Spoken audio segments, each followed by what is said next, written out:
a truthful answer. And then they may act accordingly. So I think we need to be careful, moderate in our language, so that the public gets a clear understanding of what it is we're seeking to do. And we don't be so ebullient and exuberant in our expressions that we send out there the misconception that tomorrow you can apply for a visa and all will be well.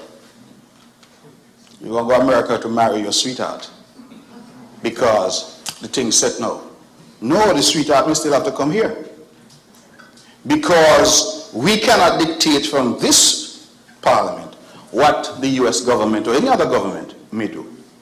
And so I think that the moderation of that language, so that we speak to our people in a way that our people understand that these steps are incremental.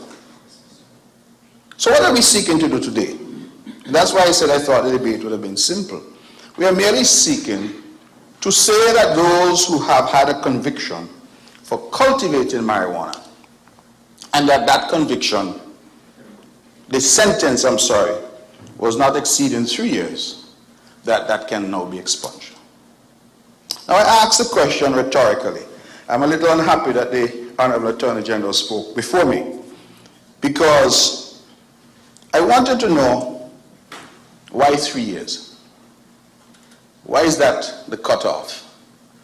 The reason I say that is this. We are all aware, and most of us are old enough to have known a time when there was a widespread condemnation of cannabis in the community.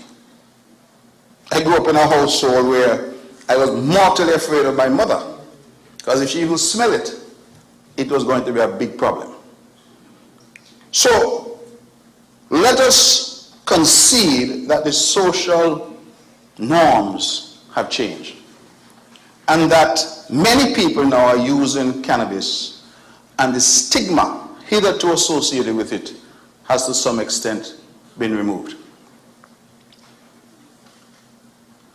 It has been helped, in my view, by what the Honorable Member from number 8 said, that even presidents of the United States have said they have used it. And who knows, there may be members in this very house who have used it. And they're all here, so perhaps they've not suffered unduly for doing so. But the norms have changed. And what we used to condemn 20 years ago is not the same today.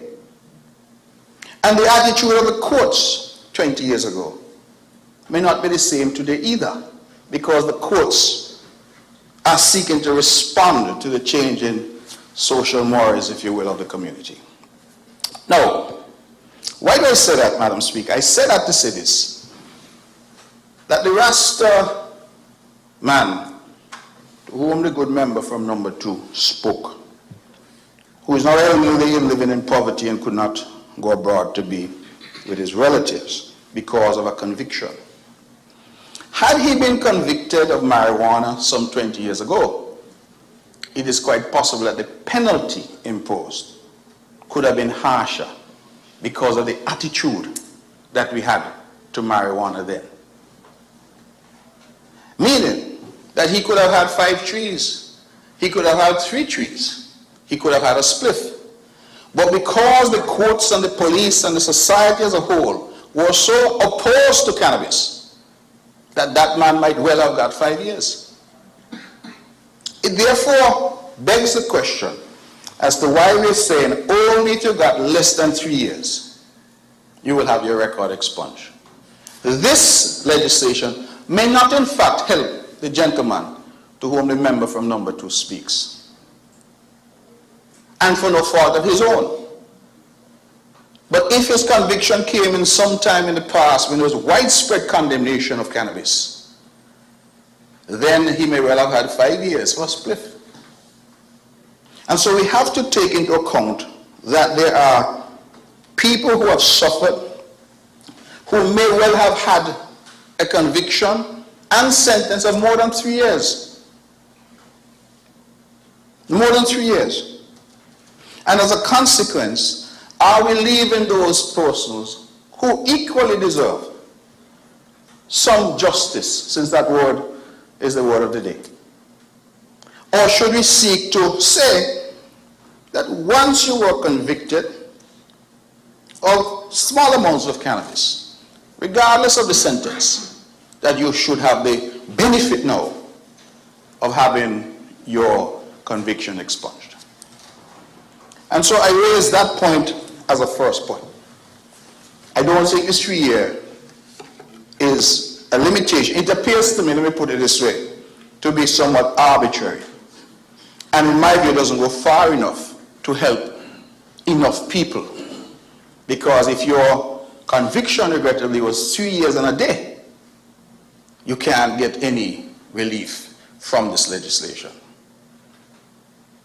Let me make a separate point. Because much has been said about the Sankofa decision. I think it was a landmark decision. But the Sankofa decision, as I understand it, and the Honorable Attorney General will correct me if I'm wrong, it revolved around issues of freedom of religion, or conscience, if you wish, and privacy, or as we would say, privacy. Those were the two fundamental issues with which the court was confronted. The court, as I understood it, and as the Honorable Attorney General just explained it, said that any prohibition on the amount of cannabis, whether its growth or its use, is unconstitutional if it violates your rights to privacy and your religious rights. Sankofa, I believe, is a member of the Rastafarian community. And so if I understand the Sankofa decision properly, it means that an individual should be able to grow as much marijuana as he or she desires in their own space, and should be able to use as much as he or she wishes to use in their own space. So if somebody has the capacity and the tolerance to use a pound a day, they should be able to do so. Not the 54 grams that we've heard about. And this notion of 5 trees. It's actually a bar in Nevis called 5 trees now. True. 5 trees. So the notion of 5 trees. And I have often marveled at what 5 trees means. Because marijuana, I am told, and let the record reflect that I am told this. Cannabis. I'm told that cannabis trees can go quite tall. So 5 trees, you could have 5 potted plants, or you could have 5 massive trees. And so I am again not sure where the 5 trees came from. But we understand 5 trees is what we have been talking about, and we use that for current purposes for the debate and the discussion. But the reason I mention the 5 trees, Madam Speaker, is that it seems to me that the Sankofa decision does not speak to any 5 trees, nor does it speak to any particular quantity of use. And so if it is that we are truly concerned about implementing the constitutional mandates expressed in the Sankofa decision, then it's not only Rastafarians who are entitled to privacy. All of us are. It's a constitutional right given to every citizen. And so if, as I understand it, that legislation revolves, that decision of the court, forgive me, revolves around the ideas of privacy and religious freedom, then it means, to my mind, that the Rastafarians, certainly in the context of religious freedom, are covered, but all of us are equally covered in the context of privacy. If I am correct, it means that each and every citizen is entitled to grow and use marijuana in the privacy of their home, in the privacy of their yard, in the privacy of their surroundings. And so, in a very real way, Madam Speaker, the point I'm seeking to make is that in my humble submission, the court has already gone much farther down the road than we in the Parliament appear prepared to go. And that is perhaps because of the realities of the situation that we exist in a global community, and that all the issues that we have heard of banking and international agreements, I believe the Honorable Attorney General referred to certain international agreements to which we are party, that all of these become relevant in terms of how far and how fast we can go. So I don't want the government to see this as necessarily a criticism, because when we were in government, we grappled with the same problems. How far and how fast do you go? But I'm warning against the language that is employed. So that the youngster out there right now sitting on the block in Newcastle in Nevis, or in McKnight in St. Kitts, doesn't go away feeling that this is now a panacea, that this is now an answer, and that he or she now has license to engage. So we have to be careful about the language. I only mentioned two, in the interest of time. Newcastle and McKnight. Now, Madam Speaker, I make a few additional points in relation to the Sankofa decision. Because we have also seen the suggestion, certainly coming from the report that we saw from the Cannabis Commission, and that report has sought to inform the approach that we have taken legislatively. And that report, if I recall, suggested that we ought to be taking steps to create a framework for ganja. That's an acceptable term, Mr. Prime Minister? You objected to marijuana, so I'm giving you ganja.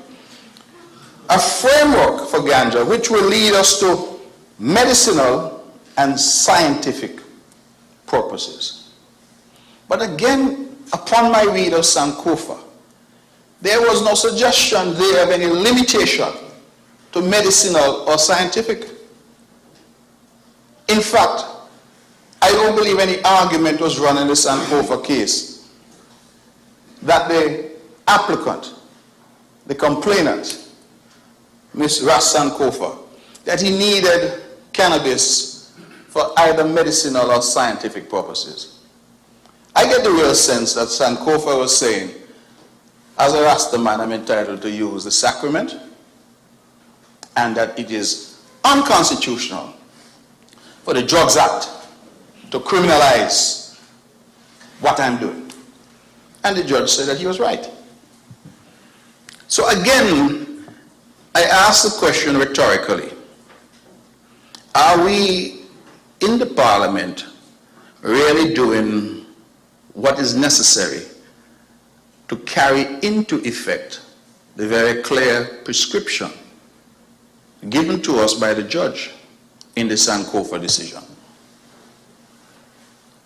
Now, in my view, the judge perhaps himself was a little over-exuberant in his expression, because one of the things that I noticed happened in Sankofa, the judge sort of gave the Parliament 90 days.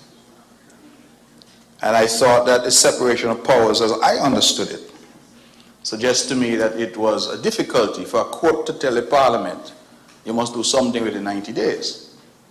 Just as the Parliament cannot dare to tell the court that you must act in a particular way. And so I saw that as only a recommendation, because it could be nothing more. Because if my understanding of that trite principle of constitutional law is correct, no court can direct the Parliament to do something within a specific space of time. The court can, as the court did, rule and determine that the Drugs Prevention Act was unconstitutional to the extent that it imposed restrictions on Ras Sankofa's right to grow and use marijuana. But going forward and telling the Parliament you have 90 days sounds a little overly exuberant. I like that word, in my respectful submission. So I don't put too much stock in that. I, however, feel that if we are going to be true to the decision in Sankofa, then it suggests that we need to go much further than we appear currently prepared to go in relation to the issue of marijuana cultivation and marijuana consumption. Cannabis, forgive me. I believe, and I'm very heartened by the comments that came from the Honorable Attorney General, that what we really should be contemplating in St. Kitts and Nevis is a wholesale revision of the Drugs Act.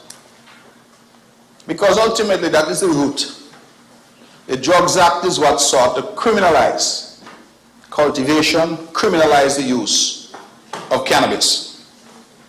And so while this legislation has my fullest support, this amendment,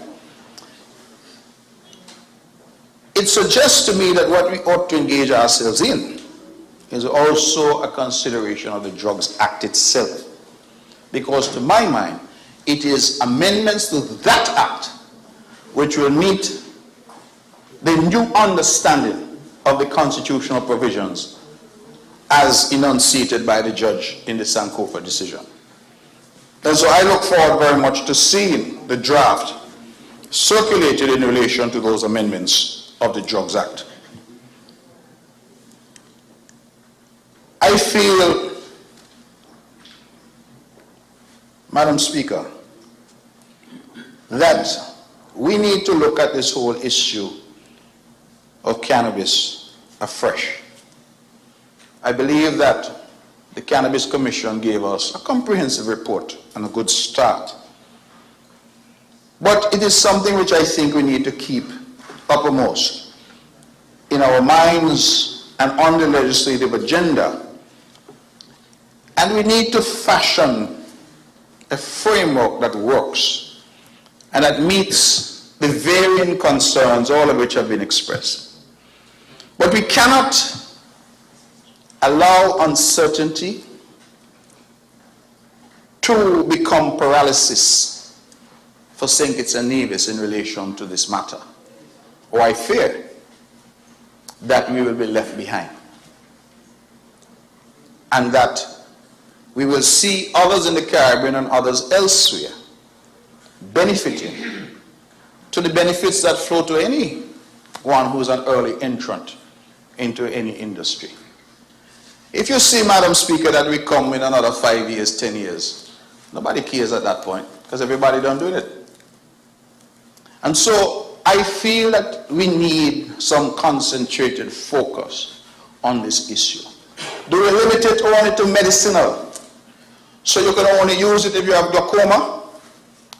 Or what else you use it for, AG? Arthritis. Arthritis, the AG uses it for arthritis. So,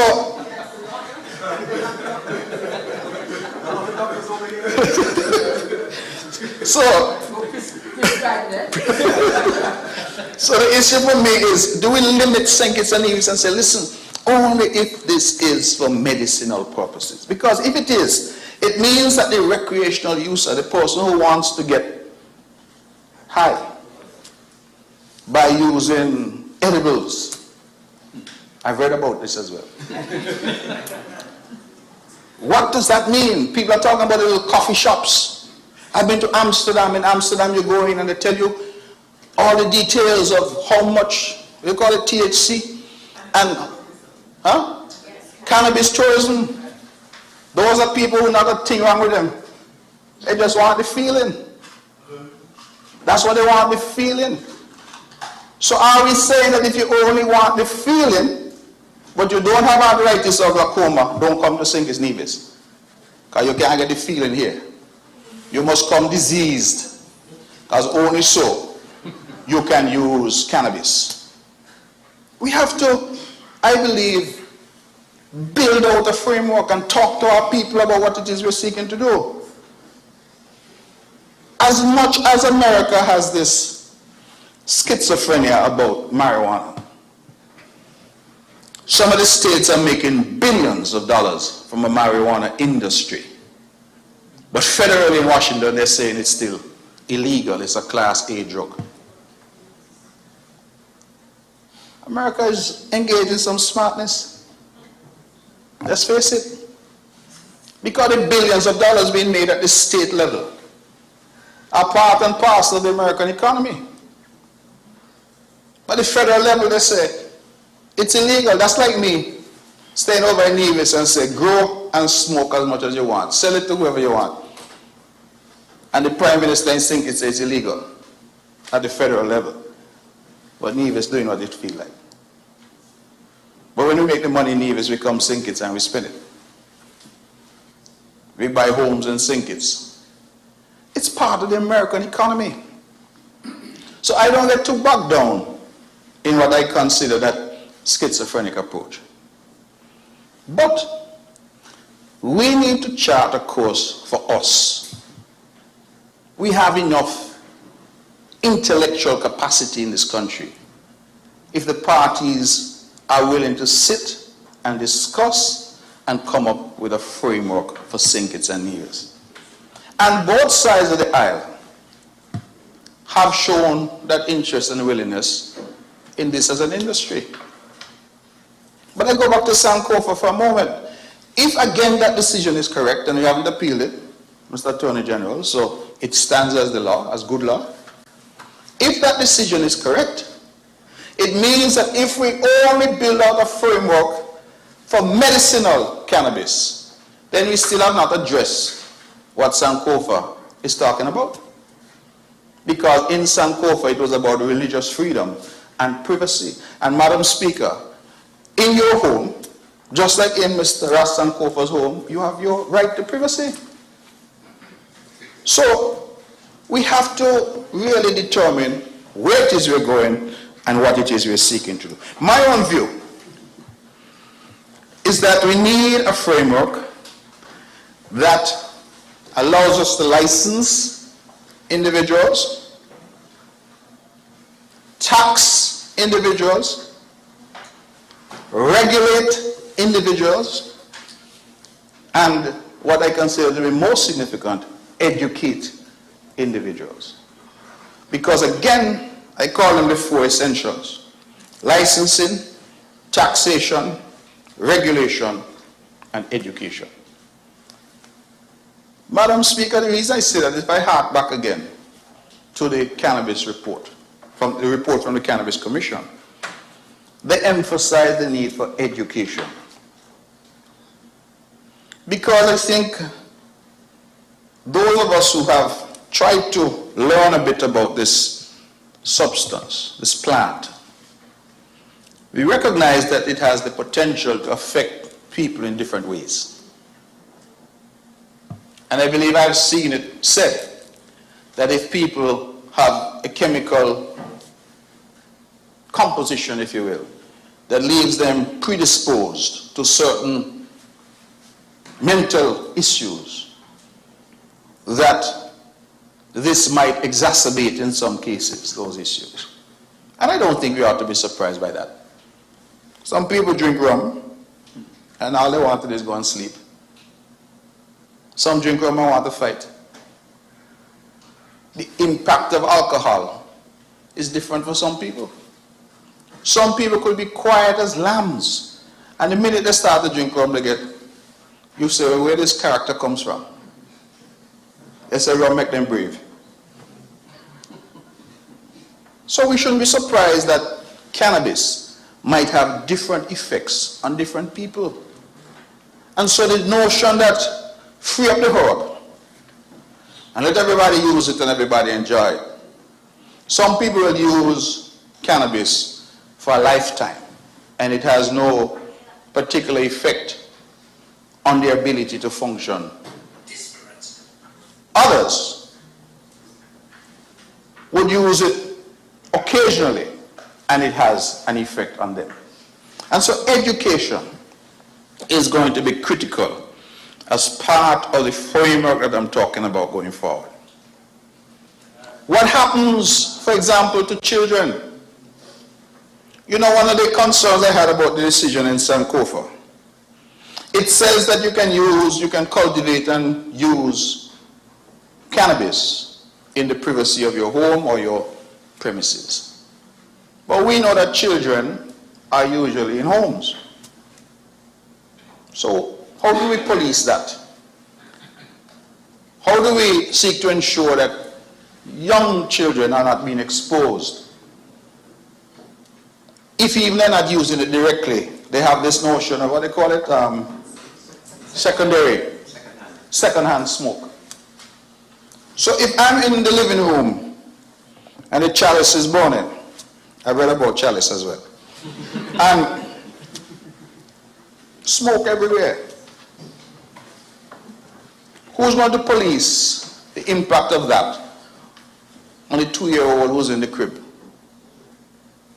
in the bedroom or in the little nursery? That's what I'm saying. This is not just a cut and dry, easy thing. This is why I think it requires sustained thought, sustained dialogue, sustained conversation. But it has to be done respectfully, Madam Speaker, with some degree of alacrity. Because currently, we have been doing piecemeal. Every 6 months, 9 months, we come and we change a little thing. And then we say, okay, we've done well. But we have not ultimately advanced St. Kitts and Nevis to a point where people out there can now look to making a livelihood from cannabis. And I think ultimately that's where we would like to get to, where the Rastas have protection, people can use it in the privacy of their homes, including you, Madam Speaker. We have also the ability to grow and to sell for those who have come and want that kind of feeling. And we don't need to tell them, where's your prescription? Because I'm telling you, Madam Speaker, this is what's going to happen. A lot of false prescriptions, a lot of false diagnoses are going to happen. A lot of people are going to develop glaucoma overnight. And nobody talk about arthritis, how you diagnose arthritis. If I say my knee or my back hurting me, doc, I need some marijuana. Sorry, I need some cannabis. What did doctor do me? So you see, we have to think of all these things, and as I said, come up with a framework that, in my view, is uniquely Kitty Vision. Build out something that is fit for purpose. And we have to give it sustained thought and then act on it. And not wait for another 5 years to say we're still talking about a cannabis industry. We need to act. Having said all that I've said, I would want to wish this bill safe passage. And the only intention I had at the start was to say aye. But I thought, given the quality of the debate and the discussions, which I think are all salient and relevant and critical, that I would add my 2 cents. Thank you, Madam Speaker, and I wish this bill safe passage to this honourable House. Thank you to the honourable member for Nevis 9. Well, for someone who didn't prepare a speech, you spoke for longer than the mover of the bill.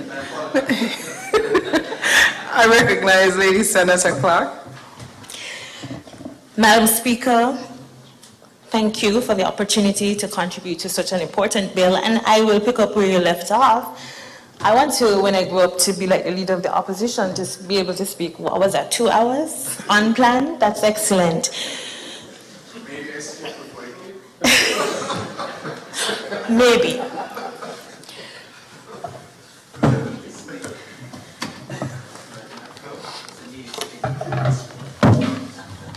Thank you.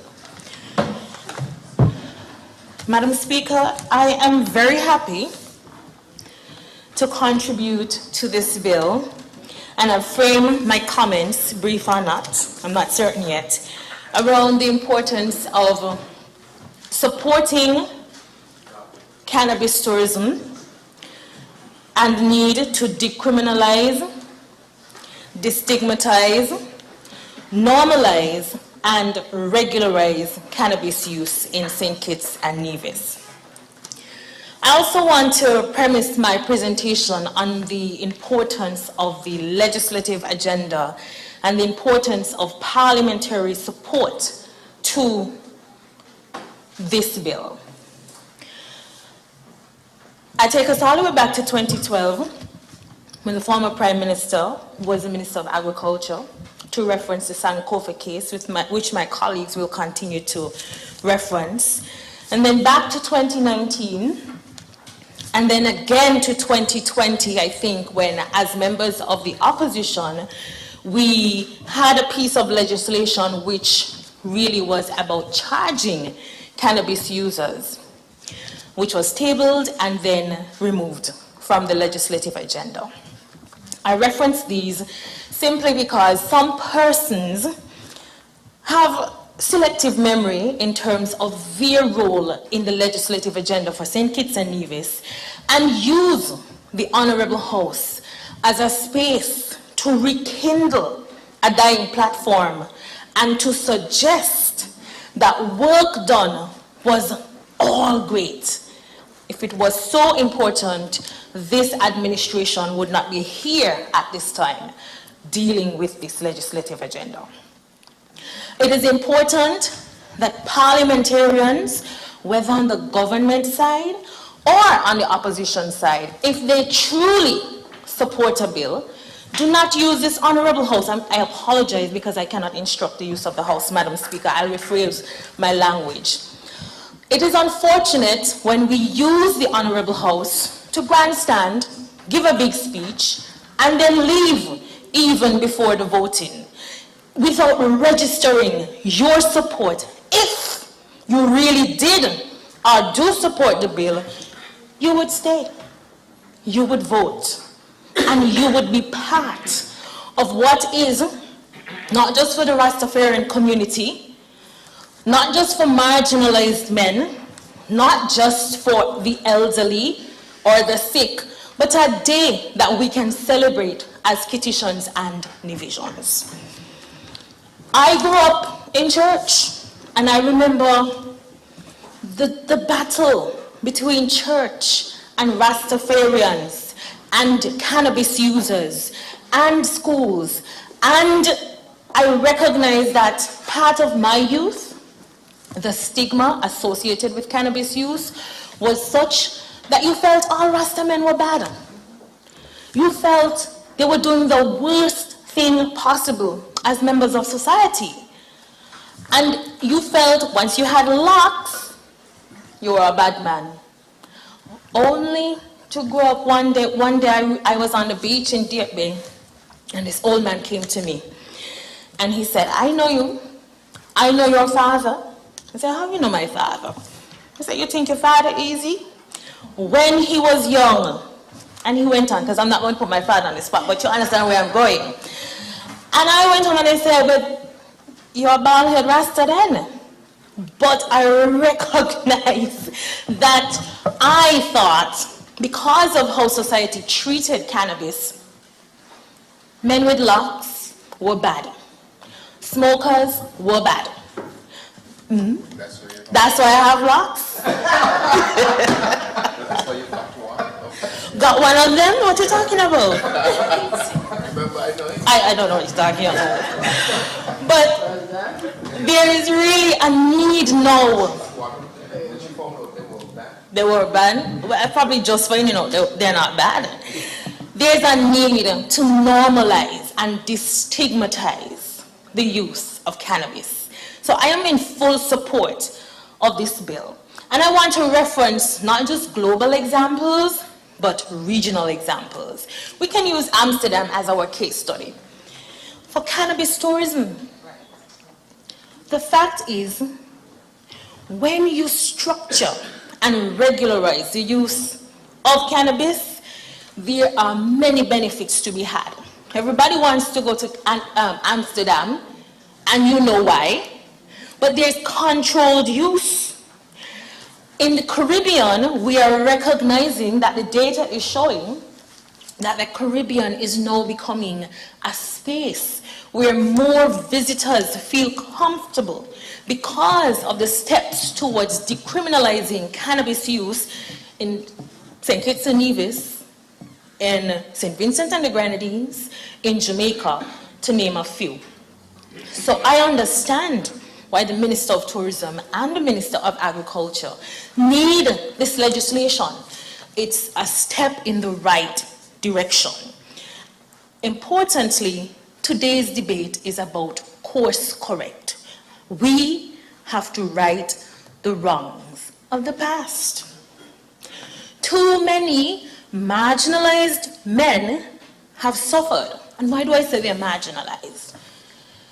For all the ganja smokers, ganja steamers, ganja ballers, ganja drinkers, ganja growers, we have recognized that we have categorized them and stigmatized them.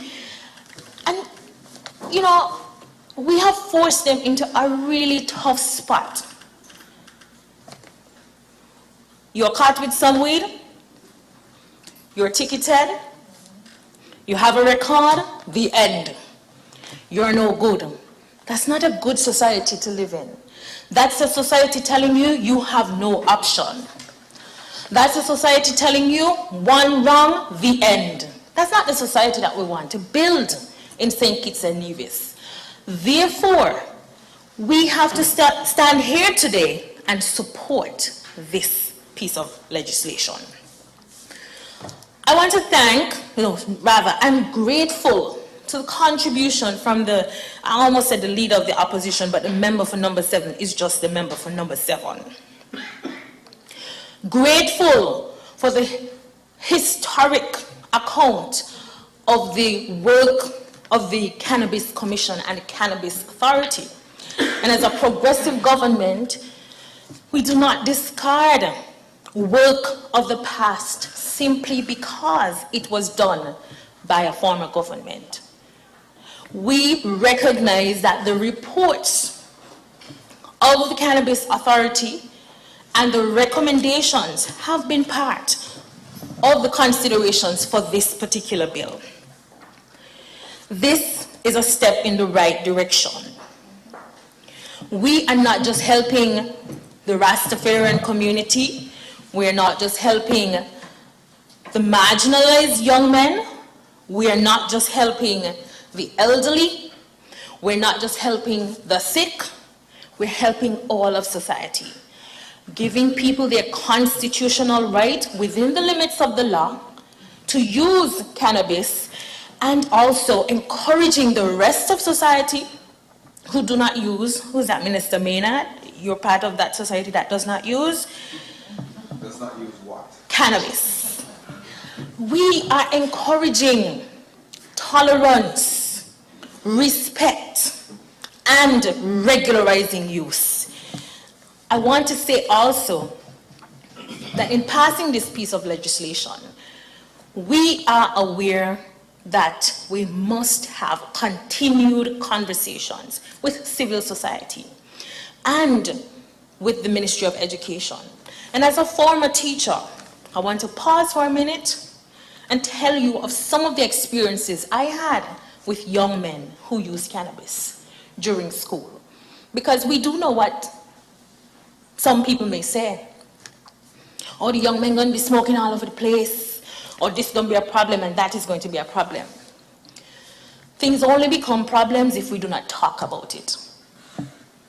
So we must now have these very direct conversations with our young men.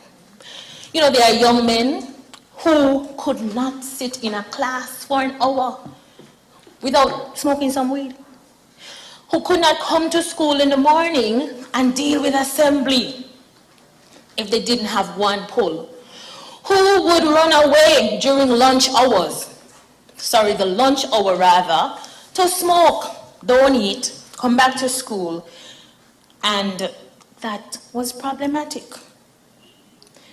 Why do you do it? Teacher, I don't know, I just do it, I need to relax, everything bothers me, but this helps. And if you dig deep, and if you have a conversation with the guidance counselors, or a conversation with form teachers and parents, you would know that some of these young men use cannabis as a means of escape from their reality. You ask a question, did you eat? No, but you smoke weed. Did your parents come home? No. You're a man on we own, but you smoke weed. Did you do your homework? Teacher, me on a device, me on the internet, I can't do anything, but you smoke weed. An escape. It means that we have things to address as a society to protect our students, to protect our marginalized young men. Do you have a job? No, man, on a job, man, just toughing it out. So I smoke some weed. So we need to get to the point where our young men and young women are protected, are provided every opportunity, whether it's a mental health issue that they use the cannabis for, or it's a living situation that we need to correct. They go hand in hand. You address some of the societal problems and you address the use of cannabis. I want to encourage our students to recognize that when we stand here and we say that we support the decriminalization of cannabis, we are not saying we support the use in school. We are saying there is a time and place and there is a legal age for cannabis use. We are also saying that where respect is given, respect is earned. We don't expect people to walk in front of a church and blow smoke, or in front of a pastor and say, well, we expect that we respect each other. We are all members of society. Our right to use cannabis should not infringe on another person's right not to be around cannabis smoke. We have to respect each other's constitutional right. I want to end by saying a holistic view of the cannabis use, of the positive impact on cannabis tourism, of the positive impact on livelihoods linked to cultivation of medicinal marijuana. We must also consider the social impact that this legislation will have and the need to have very open and direct conversations with our youngest users, our parents who are users, with school-age children. We need to recognize that as legislators, the onus is on us to sit in Parliament, sit through a debate, vote on a bill once we support it, because the nation is looking at us. We have to work on behalf of every citizen in St. Kitts and Nevis, and today we are not only working on behalf of the Rastafarian movement or community, young men and women who are users, middle-aged to elderly who are tea drinkers, or persons who use it as a social enhancement drug. We are working on behalf of every Kittitian and Nevision, so that we can enjoy our constitutional rights. Thank you. Thank you to the Honorable Senator, Dr. Clark. I recognize the Honorable Member for St. Christopher III. Thank you, Madam Speaker. I rise with your leave to lend my support to the bill before the Honorable House that was brought by our distinguished Prime Minister, shortly entitled the Criminal Records Rehabilitation of Offenders Amendment Bill 2023. And forgive me, Madam Speaker, but sometimes as a sound engineer, I always pick up the smallest things with the sound. So I'm just going to tell the sound men that there's a slight, what do you call it now, feedback coming to the speakers. Forgive me, that's, from the performing days. But, Madam Speaker, I wanted to commend the leadership of the Prime Minister and the Attorney General and the government at large for moving in the right direction in terms of addressing some anomalies with respect to the cultivation of cannabis as we move forward in this particular trajectory. I think the Honorable Mover made mention to some facts coming from one of the countries that was mentioned very a lot, this morning and into this afternoon for this debate. And someone did an analysis of, well, they call it marijuana, but the Prime Minister has advised we must use the word cannabis. And so I will replace or ganja or herb. I will replace the word marijuana with cannabis in this particular piece that I'm going to read here. I'm reading from a website called Normal that has done a summary of pardons and expungements in the United States. It reads, on October 7, 2022, President Joe Biden became the first President of the United States to issue mass pardons to those with low-level federal cannabis possession convictions. In a prepared statement, the President said, sending people to prison for possessing marijuana, and today we're dealing with the cultivation side of it, has upended too many lives and incarcerated people for conduct that many states no longer prohibit. Criminal records for cannabis possession have also imposed needless barriers to employment, housing, and educational opportunities.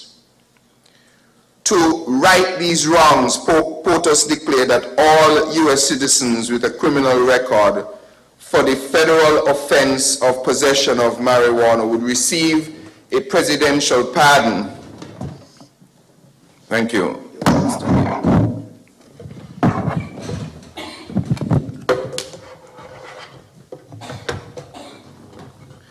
Will receive a federal pardon, or rather presidential pardon. According to the stats, that would affect 6,500 citizens at the federal level. Remember that a lot of these convictions actually happen at the state level.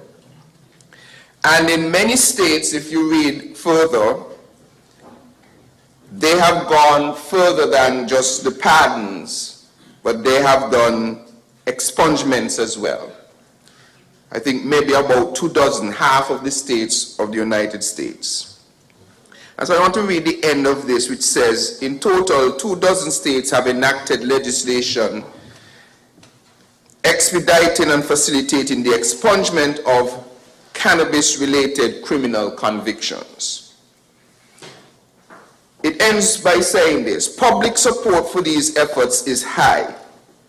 According to national polling compiled in November 2022 by the group Data for Progress, 74% of likely voters support expunging marijuana, cannabis-related convictions from the criminal records of non-violent offenders.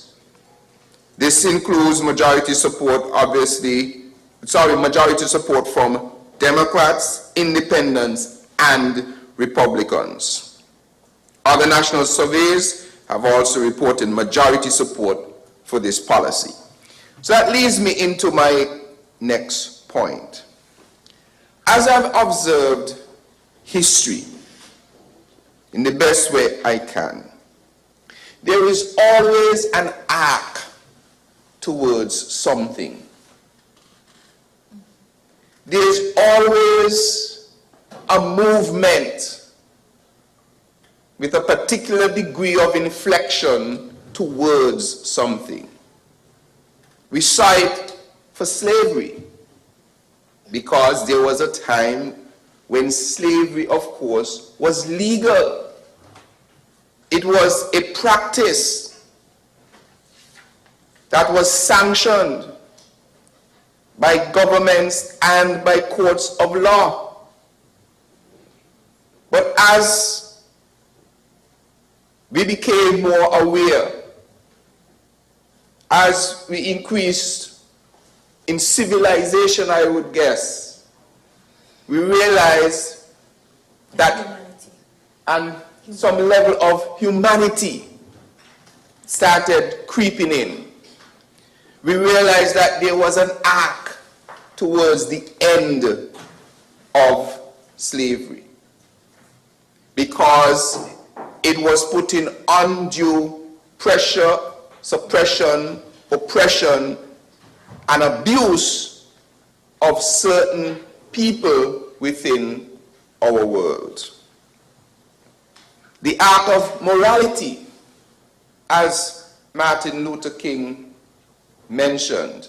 I don't know if he was the first one to quote it, but he said the arc of the moral universe is long, but it tends towards justice. And so we see an arc towards the correction of behavior, or the acceptance of freedoms, or the acceptance of privacy or privacy. The arc of equality. Men sometimes are seen as superior in intellect to women, and we know that that is not true. Such that women are still largely paid at what, 70 cents to the dollar of a man, but we see that the arc is trending towards that correction. And in all of these scenarios, what history has shown is you will eventually reach there.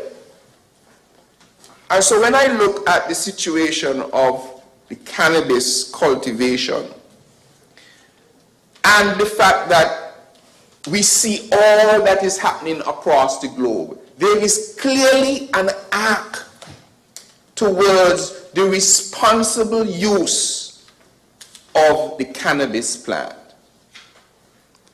And so we must not be left behind in moving along that arc, even if the inflection or the degree of the inflection is perhaps not as steep as some may want it to be.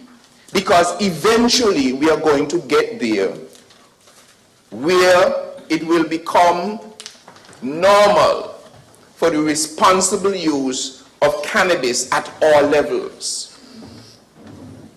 In the privacy of your home, for religious purposes, and for proper and responsible recreational use.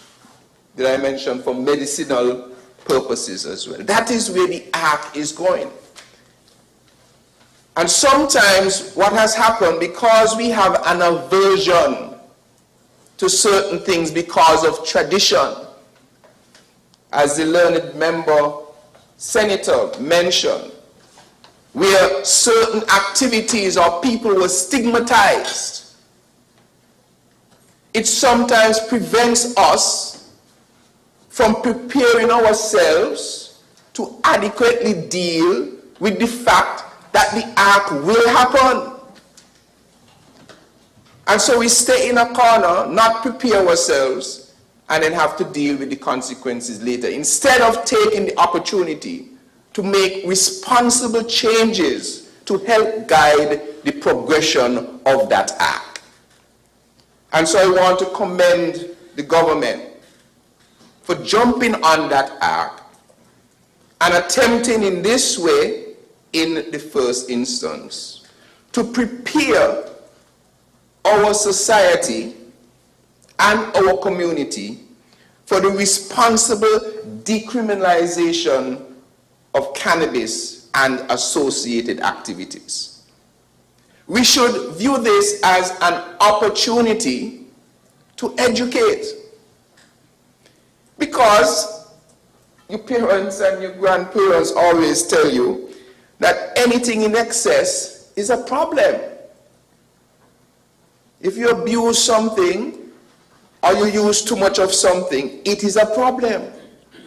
So this is a time for us to have a discussion to say, what is the responsible way that we can use and engage marijuana? I know you won't believe it, water is good for us, but somebody can die from overuse of water. Too much of one thing just ain't good.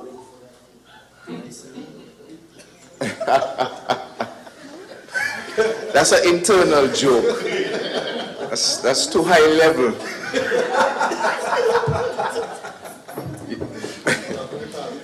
So we need to use this opportunity to now engage the communities on how we are going to go about this journey of making sure we are responsible in that act of normalizing the growth of a natural plant.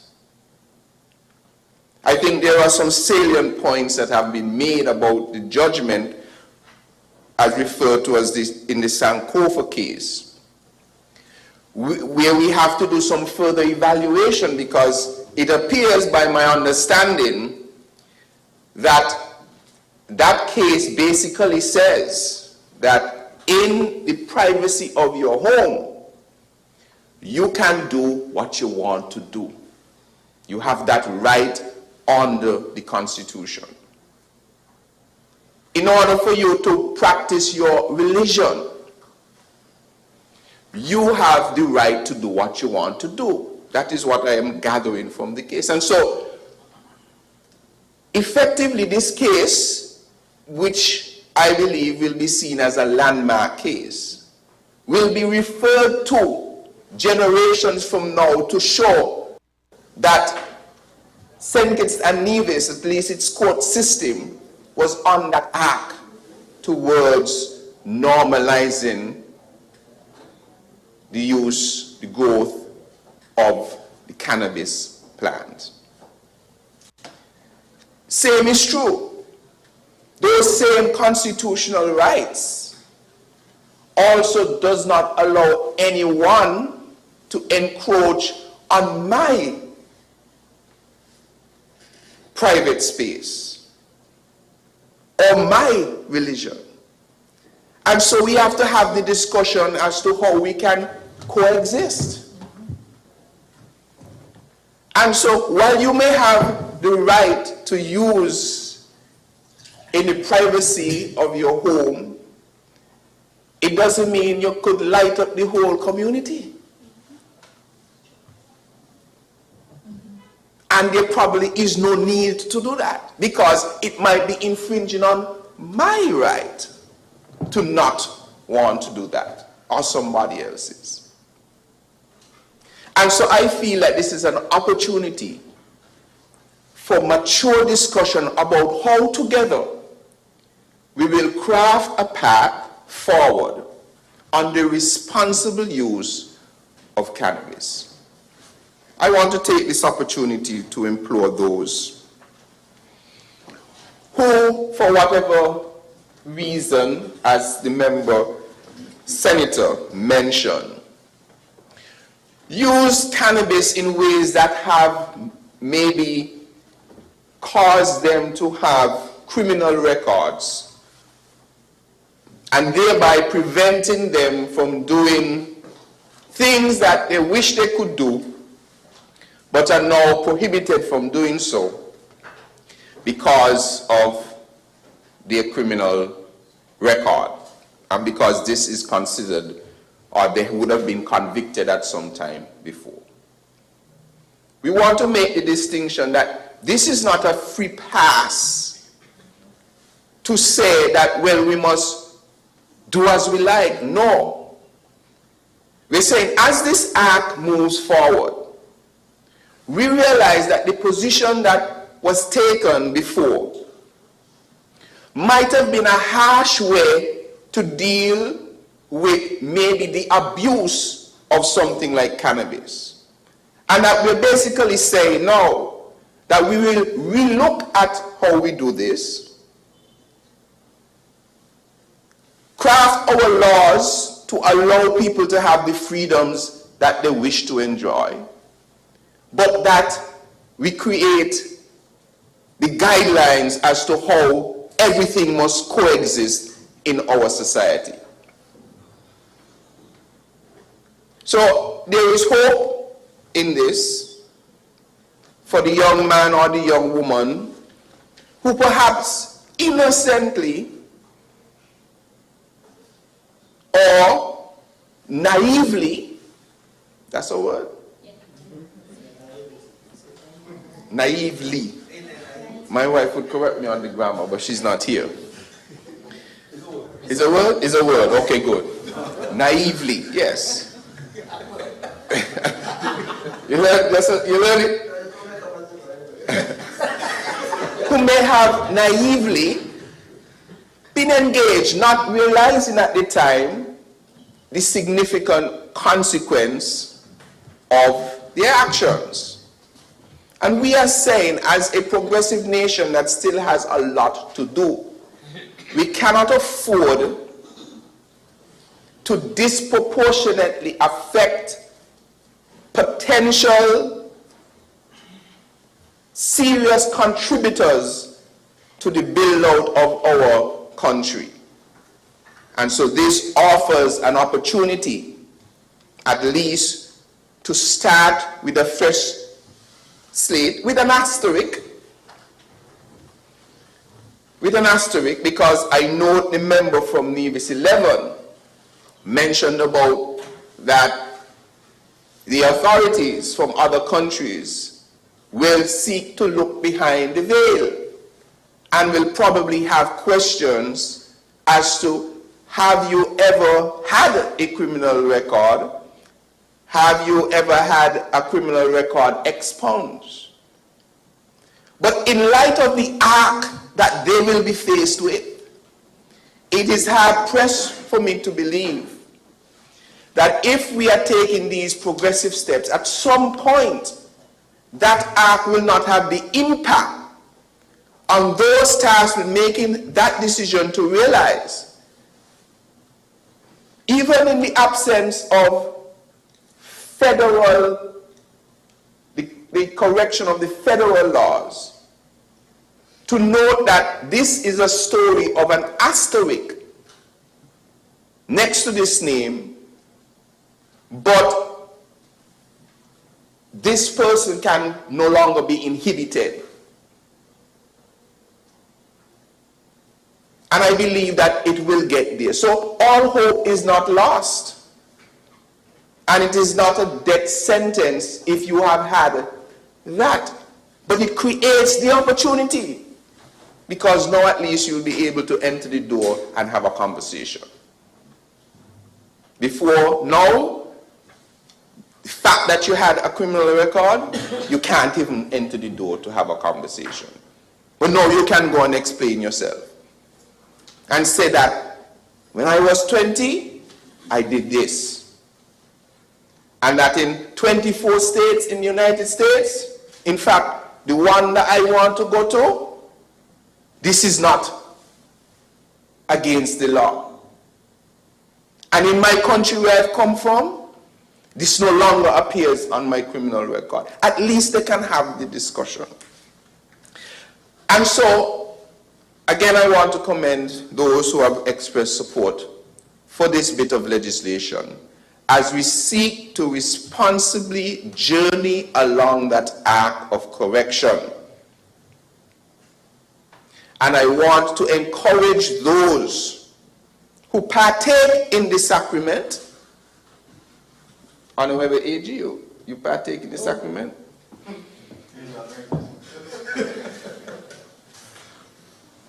for those who seek to use this for medicinal purposes, for those who are looking forward to it in a recreational way, that this is part of the journey to get there.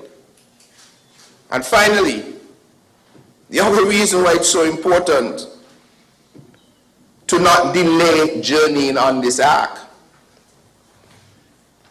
is a point that was made, I think, by the member for Nevis 9. That this is already a legalized billion-dollar industry across large swaths of this earth.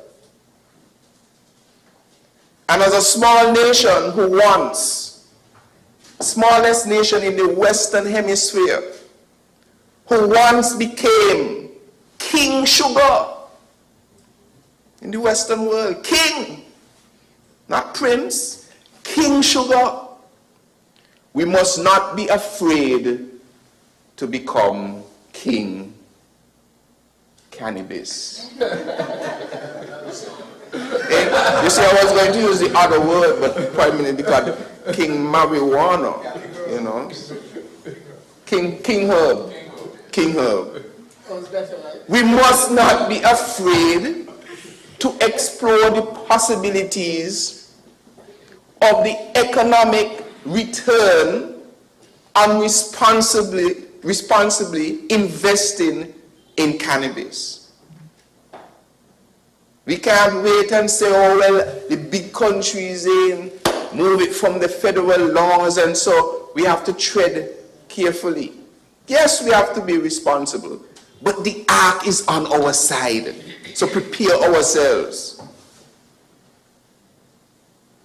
And let the same persons who, many of them who have been responsible in their use over the years, there are some people who I know who are part of the community who you would never know that they use because they see it as a part of the sacrament. We want to make sure that these folks get the opportunity to enjoy the benefits of the completion of this ark. And so with those a little bit more than few words, I want to wish this bill safe passage with the fullest support from the member from number 3. Thank you. Thank you to the Honourable Member for St. Christopher 3. I recognize the Honourable Member for St. Christopher 6. Thank you, Madam Speaker, for this opportunity.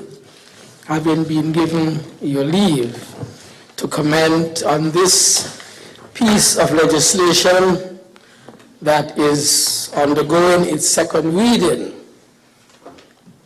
shortly entitled Criminal Record Rehabilitation of Offenders, Amendment Bill 2023. Madam Speaker, sorry. This, of course,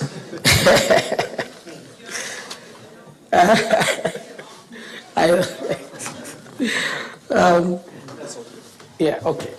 So I want to say that I won't really be long, and I want to use the opportunity to commend those who have gone before, especially the mover of the bill, the Prime Minister and Minister of Health, and also the seconder, that is member for constituency number 4, and all others who have contributed on this side and on the other side for bringing information to the people of this country about what we are seeking to do as a government at this stage in our development, when again we are asked to present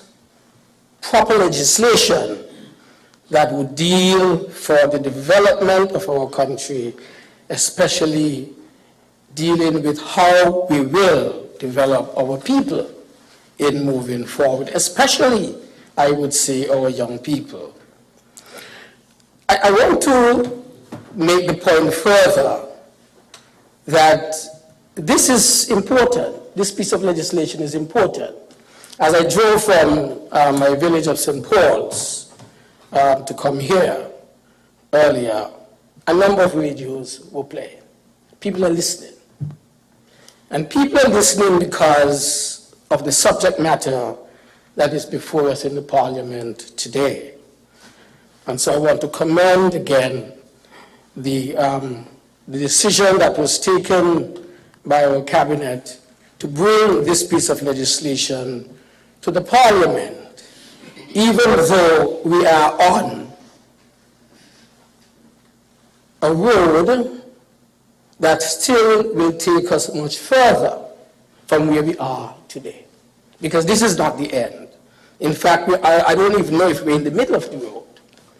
Because when I think of how far we have come, considering that it was just back in 2012, in the Summit of the Americas meeting back in 2012, held between the 14th and 15th of April, the leaders of the Americas, including at that time President Obama, we sat in Cartagena in Colombia. We were the guests of President Juan Manuel Santos, who was leading the summit. And there was a critical item on the agenda, which was, how do we treat the matter of drugs, narcotics and non-narcotics, including, of course, marijuana, or as we are saying today, cannabis or ganja. How do we treat this at this time of the development of the Americas? How do we treat this issue, which had become for everybody a social issue in the Americas, but which over the years was treated mainly as a criminal matter? And so the presidents of Latin America and Central America and us prime ministers from the Caribbean at that time were part of that summit, which said that we needed to do something different. In fact, when we left that meeting, the command was given for all studies which had been done, all research that had been done about these drugs, be revealed and looked at the second time and see if the only way to deal with offenders was to have them incarcerated, have them shut up, have them placed into asylums, etc., etc., etc., because of the effects that we were seeing on our people in terms of the hard drugs and the not so hard drugs. So from 2012 to 2022, 10 years, it's interesting to know that President Biden, who at that time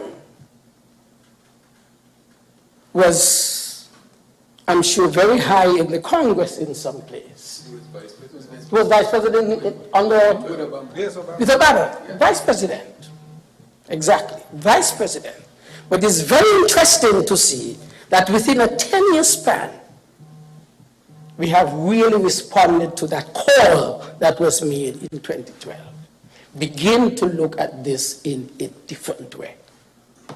And so I'm very pleased to be here in this Parliament to lend support to what this administration, this Parliament is seeking to do.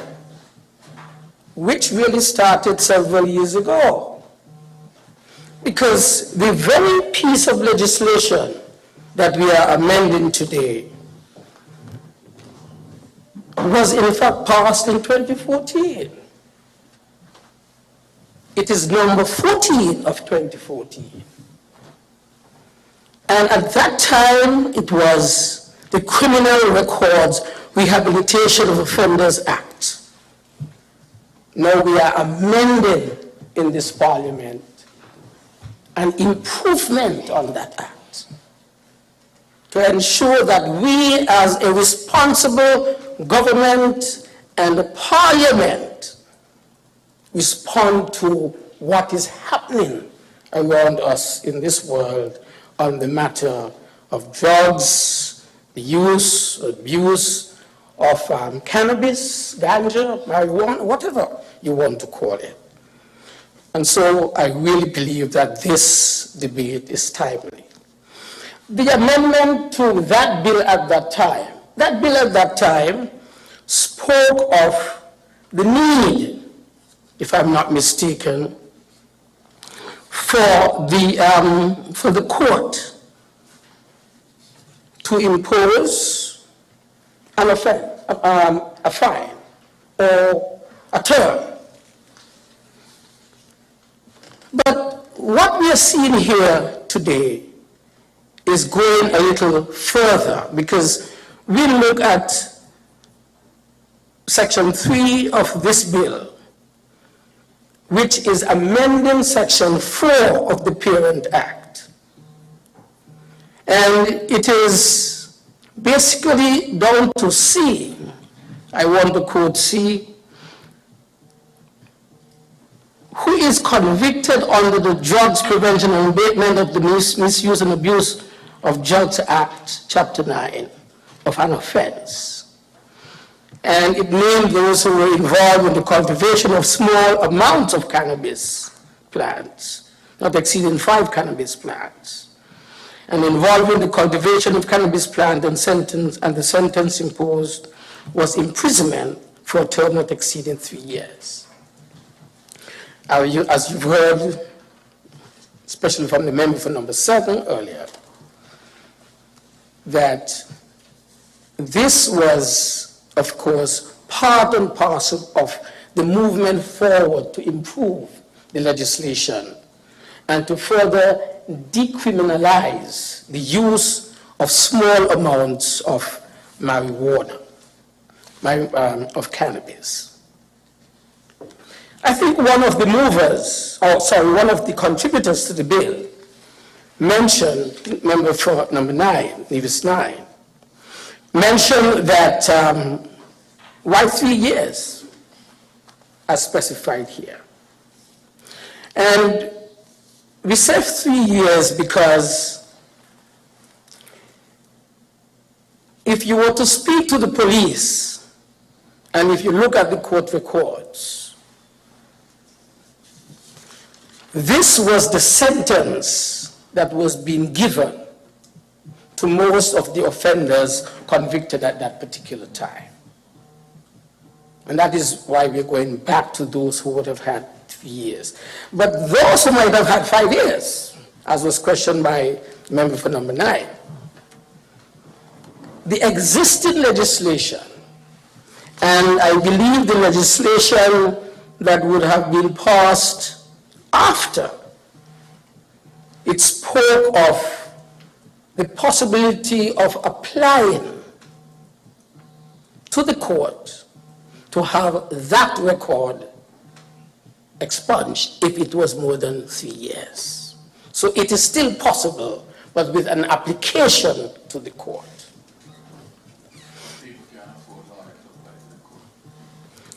Well, pro bono. They're getting a better legal aid just now. Yes, and we can have the legal aid clinic functioning in that particular matter. Right, so, and I believe, therefore, that the limit of 3 years, as mentioned here, as the maximum that would have been imposed, that is really not the end in all. it can go, oh, sorry about that. It can go much further. And as I said, if it is beyond 3 years, then the application can be made. You see, this is a very complex matter. And I want to also commend the members of the Cannabis Commission who responded as part of their public duties to help to bring some solution to the ongoing issue. I want to thank the participants who were also part of the Cannabis Authority, because this is going to continue as well. And so I want to commend, of course, previous government for putting these in place, but remembering that there have been several developments over the years, and maybe it could have been more dramatic, but we believe that as the society moves and changes from one understanding of the issue to the next, as I said, it was 10 years ago in Colombia that we as leaders of the Americas took that decision. And the country which was harshest in dealing with this issue was the United States. Well, 10 years after, President Biden is doing exactly what we said then should be done. Look at the issue, not just as a criminal issue, but look at it in terms of its potential, in terms of its enterprise in a legal way. Let us look at how we can treat offenders differently, and how those whose records might have been blurred, how now we can, in a second look, deal with that, remove the criminality from it. And so today, this Parliament is doing exactly that. I want to say finally that there will be more amendments to the main legislation that speaks to drugs, the abuse of drugs, including cannabis, as a serious offense. But we want to make sure that when we would have done all of the revisiting, we would have prepared our people properly. One recognizes that a few years ago, maybe last year, we set up the structure and framework for medicinal marijuana, medicinal cannabis. We set it up. We hope that those who have been cultivators over the years, not those who have sniffed and tested, but those who have, because they tested the same, but those who have been cultivated for commercial reasons, those who want to do the medicinal enterprise part of this industry, we want to thank those who have been able to make their contribution in that regard. But there's more to be done. I know the member for the senator, minister, mentioned Amsterdam. There's an Amsterdam in St. Paul's. There is an Amsterdam in St. Paul's. There is a Baghdad in Sadler's. Baghdad. Baghdad Club exists in Sadler's. So these are people, I am sure, who are listening to this debate and would want to know when is it going to be so freed up legally that they can be treated not as criminals, but as those who, whether recreational or other purposes, get engaged in such activity. But the warning also has been made. We have to make sure that there's proper education. The Senator Minister spoke of her experience in the classroom. Students who are listening to this debate and who are in the high schools and the primary schools must not misinterpret what it is that we are doing today. We are not saying to them that they can go to school and smoke and blow smoke in people's face and all kinds of things like that. No, that's not what we are saying. We are saying that we want to treat those who had been on the law judged to be criminals, that we decriminalize the notion, and as a result of them, simply see them as those who would have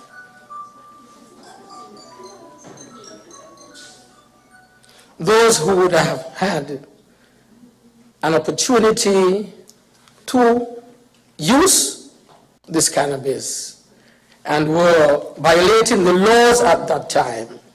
And now, of course, such is a different thinking in our country. I remember going on radio stations in 2012 and making reference to this same point after coming back from the summit. Because people were then saying, oh, you need to free up the thing and you can't be locking up people. And I said, the time is going to come, take it easy. Because we had already taken that position that we will move in a different direction. Let us therefore ensure that we have a proper education being given to our citizens with regard to the possible abuse of cannabis and other drugs. Let no one think that the effects on the brain will disappear. I'm a medical doctor. I have seen patients quite normal. Well, persons, I would say, quite normal. But one little sniff unmasked what was a latent case of schizophrenia. They go mad. One sniff. Which one are you talking about? Not sniff. Smoke of a spliff. Yes. Unmask latent schizophrenia and can affect them for life. So I guess several drugs can do that. But I'm just saying that it's not for everybody.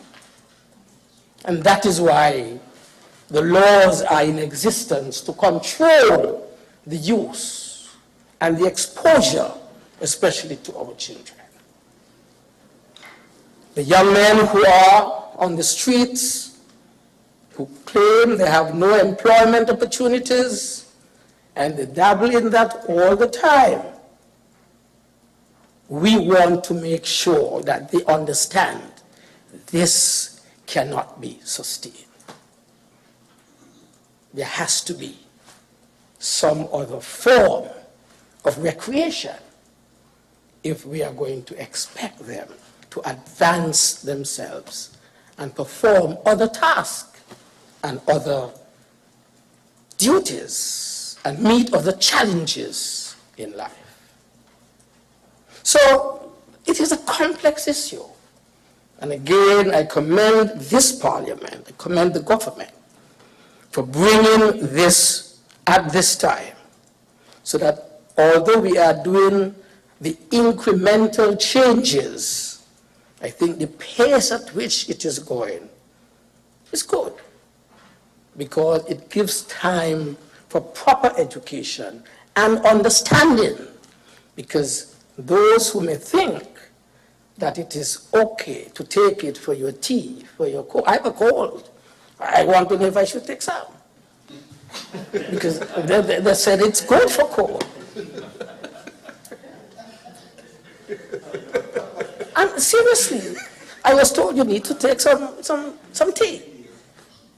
But that's the whole point. We have to make sure that we understand.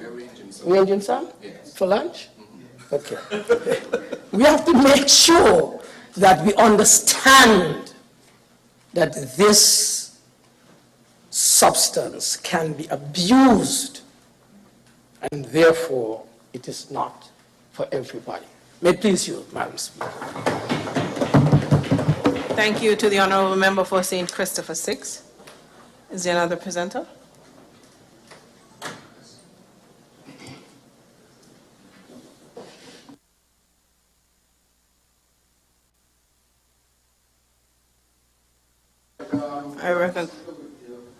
I recognize the honourable member for St. Christopher 8, move of the bill to do his wrap-up.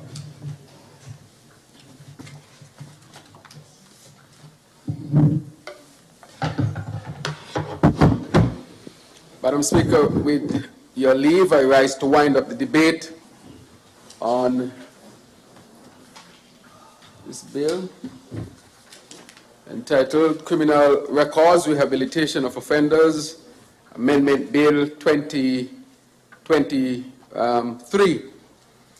But entitle me to say a few things as I wrap up, Madam Speaker, that the debate was robust. I think that this needed a robust debate.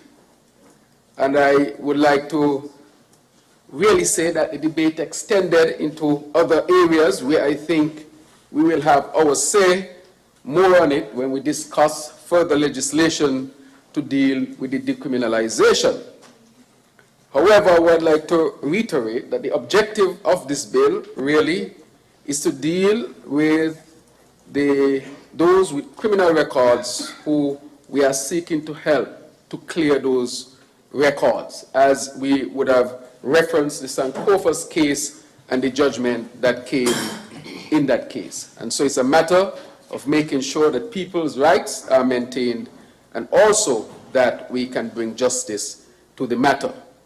I want to read something here that, again, coming from the American College of the Association of American Medical Colleges. I want to read what the AMA has here. And it says, because it's very critical, Madam Speaker, very critical, because this matter of cannabis has been used also, and we must admit it, when it was scheduled in the Drug Act of the United States and further countries, it had that aspect to it of how people would be treated because of their race. I cannot not reiterate that. It had caused it, or it invigorated those who wanted to bring it in the schedule that it is in the United States and others because of other reasons, discrimination being one of them. And I still say that the reason why it was called marijuana is because of that. Mary and Juana are Spanish names. And so a lot of things surrounded it in its use. Interestingly enough, alcohol had also been scheduled. If you remember the great period of the prohibition in the United States of America. But alcohol was removed. And cannabis, that they call marijuana, was not removed. If we are to be fair, alcohol has destroyed communities in the United States and here in St. Kitts as well. If you look at, for example, the Native American community, where they didn't have a tradition of smoking, of drinking alcohol, but they had a tradition of using cannabis.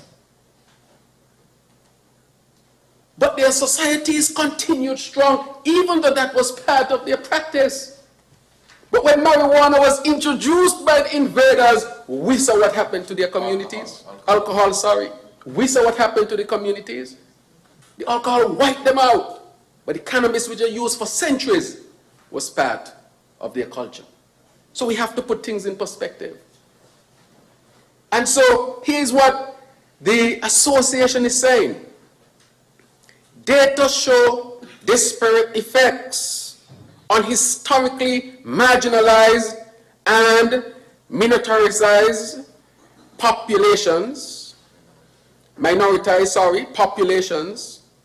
People who are black are 3.6 times more likely to be arrested than people who are white, despite similar rates in usage. Yes. I mean, I cannot argue a point such as this of expunging records when this is a reality, a historical reality that people of color had to face in the Western Hemisphere. And so if we don't move to this, if the United States does not move towards this, we will see black lives continuously being destroyed. And so it went on to say expungement efforts aim to mitigate past harms of the legal system while also supporting economic and social opportunities for people with a record. More than 20 states have passed laws to expunge or seal records. I cannot allow that part of the debate to be lost. When we discuss the decriminalization, I will speak to the social impact and the medicinal approach to marijuana. But today, I want to bring to the center of this debate the issue of discrimination and how scheduling a particular plant has destroyed communities. You know how much black people got locked up, thrown in jail, taken away from their children? Even though they were using this at the same rate as other races, this was used to crush people, Madam Speaker, and therefore we cannot allow this to pass. This happened here in St. Kitts as well. People were discriminated against, crushed, locked up over this particular plant. I will speak to the medicinal aspect of it, the social impact and the physiological impact.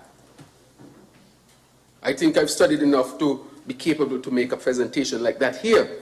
But I want to bring here today the discrimination and how it affected real people and communities here in St. Kitts and Nevis. And so expunging the record, in my opinion, is not saying to you that you should just go out and use it as you like.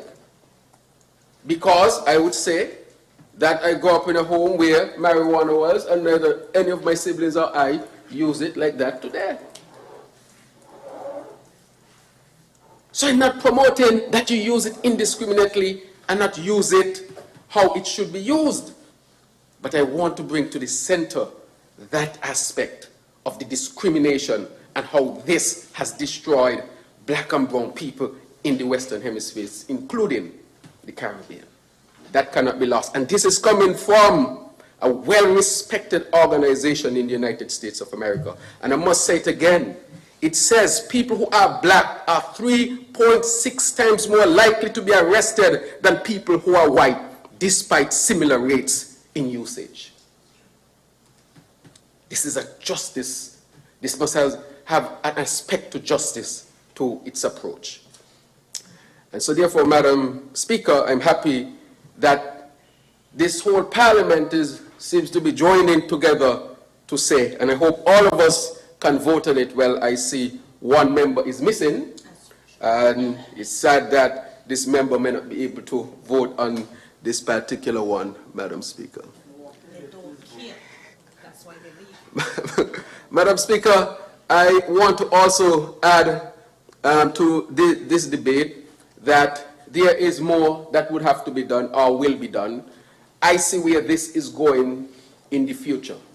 We have made a significant error in the Caribbean, and we might make the same error when it comes to this again. Why do I say that? During Prohibition, we took on that slant that people could not have been master brewers. I remember in Monkey Hill, there was a gentleman named Fred. God bless his soul. Fred was a master brewer. He used to go and get the molasses, go up into the hills. They used to call them distillers. And they used to make the local, what they call it? Hammond. Monkey Hill had the best one, I heard, eh?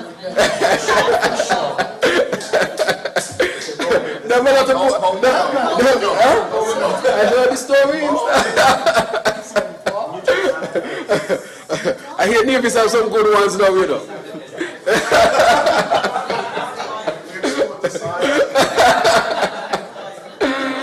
But Madam Speaker, the reason why I'm saying this is to make a link. In those days, those people had come up with ways of how to make their particular brand. And instead of harnessing their skill, they had to be master chemists without degrees to be able to use molasses and make these type of brands.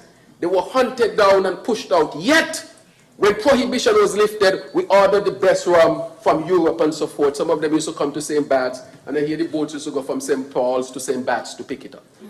In this same way, there are master growers here who are not going to get the opportunity to develop their art, yet we are sending people to work on farms in Canada.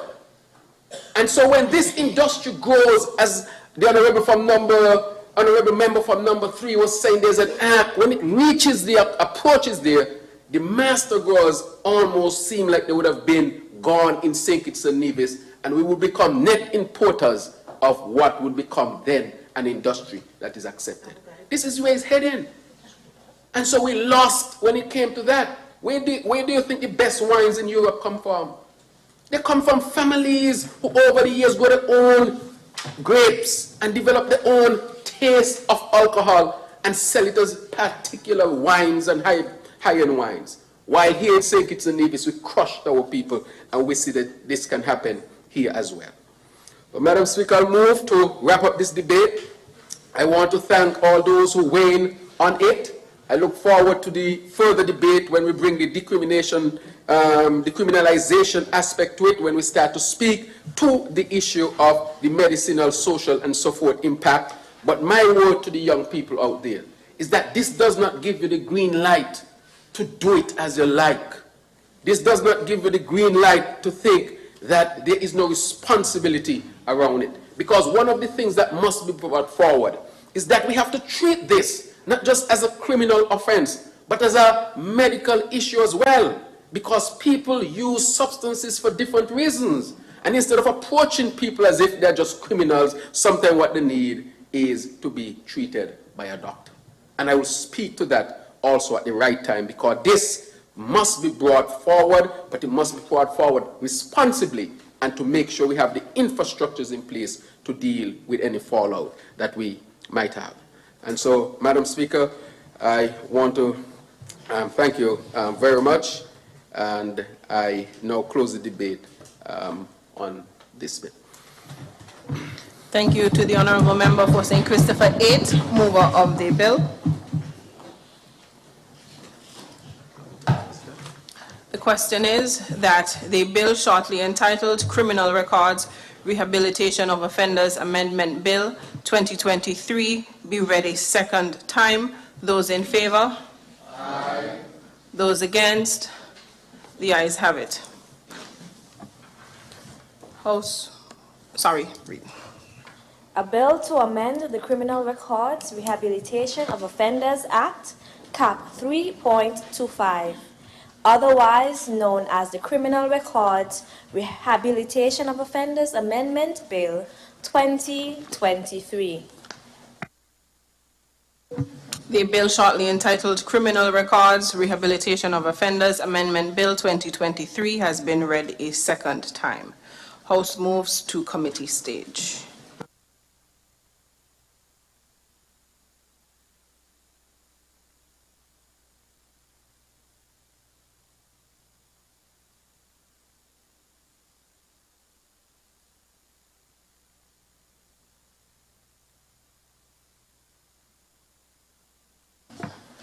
Clauses 1 through 4. The question is that clauses 1 through 4 stand part of the bill. Those in favor? Those against? The ayes have it. The enacting clause. Question is that the enacting clause stand part of the bill. Those in favor? Those against? The ayes have it. The title. Question is that the title stands part of the bill. Those, those in favor? Those in favor? Those against?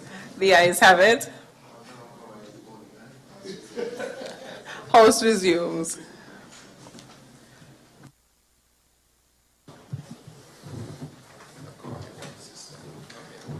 Recognize the honorable member for St. Christopher 8.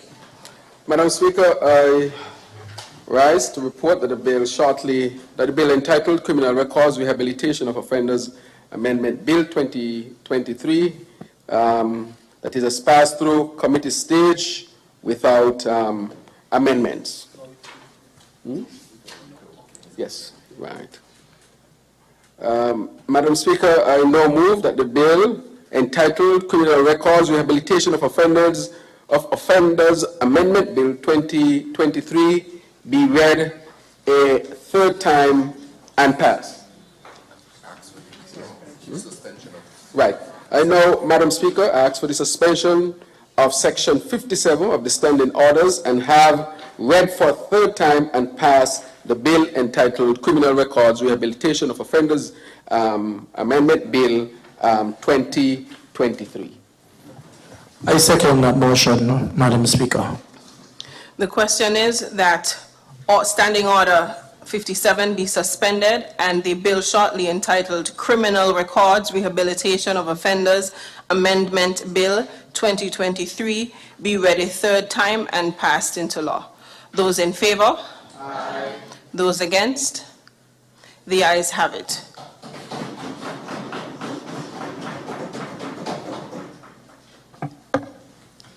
A bill to amend the Criminal Records Rehabilitation of Offenders Act, Cap 3.25, otherwise known as the Criminal Records Rehabilitation of Offenders Amendment Bill 2023. The bill shortly entitled Criminal Records Rehabilitation of Offenders Amendment Bill 2023 has been read a third time and passed into law. Honorable members, at this stage, I propose that we adjourn for lunch before we treat with the last bill. Those in favor? Madam Speaker,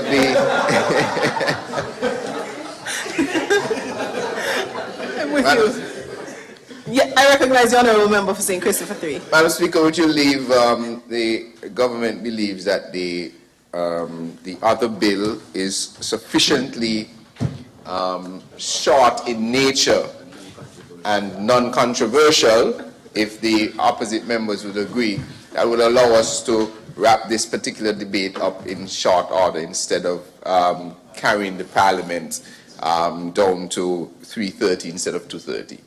So if you are minded, we would like to proceed with the debate of the other bill on the order paper, if you're so minded. My compromise is to break for 10 minutes to allow for the members of staff as well as the officers to have a brief comfort break.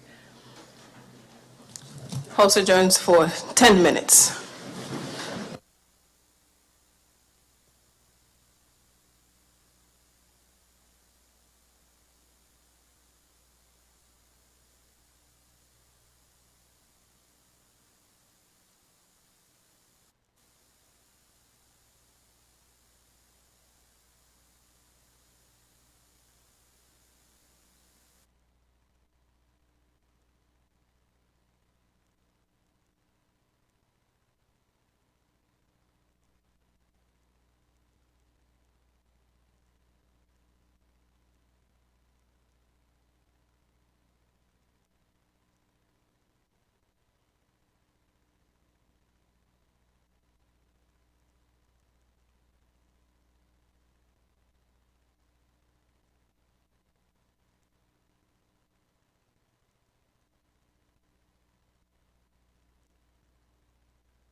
different.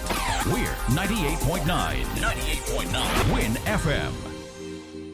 Hi everyone. Welcome to Conversations with Our Kids. Tune in every Saturday morning to Conversations with Our Kids. Oh my gosh, I am so excited for this show. I feel like a professional radio announcer already. I am nervous and excited at the same time. 10 a.m. is Kids Time on Win FM. Conversation with Our Kids. I made sure to tell my entire family, my teacher, classmates to tune in. Tune in. Conversation with Our Kids. We're going to talk about education, religion, money, family life, social media, and other interesting topics. This is a show for kids, created by kids. Conversations with Our Kids. Every Saturday morning at 10, only on WINNMedia. Listen live on Win FM 98.9 or at WINNmediaSKN.com. Conversation with Our Kids. Every Saturday morning at 10, only on Win FM. Also streaming live at WINNmedia SKN on Facebook, YouTube, Twitch, and Twitter.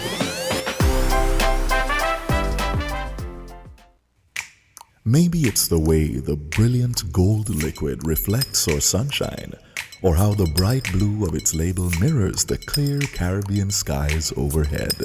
Maybe it's the fresh, crisp taste of this beastly cold beer on a scorching hot day. Maybe it's even the way it brings us all together. But one thing is for sure, Carib is very much a part of who we are wherever we're from in the Caribbean. Carib. It's the way we play. Drink responsibly. Supermarket shoppers understand that convenience matters. At Hortsport's Value Mart IGA, we know that price matters most. Ample parking and the widest variety matter.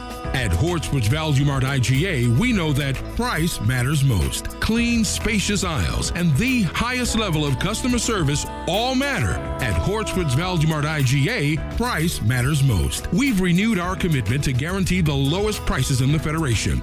Why? Because we understand that in this tough economic environment, price matters most. Shop smart. Shop Value Mart, where price matters most. Farms Estate Nevis and Wellington Road, St. Kitts. Price matters most.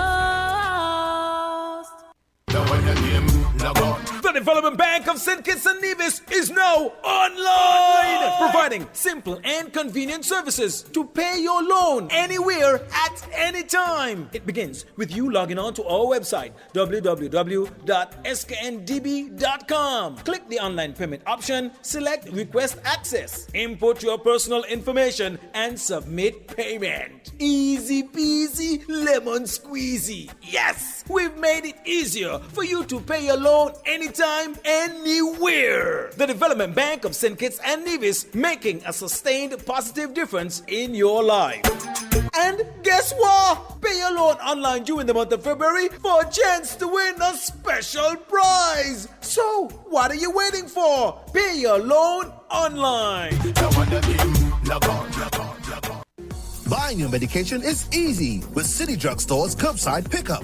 WhatsApp our certified pharmacist at 662-8769 with your requests.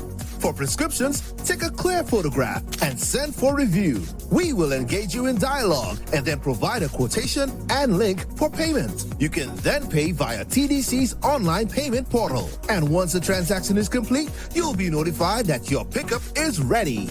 Yes, it's that easy. Send your WhatsApp message to 662-8769 to order your medications today with City Drug Store's curbside pickup service.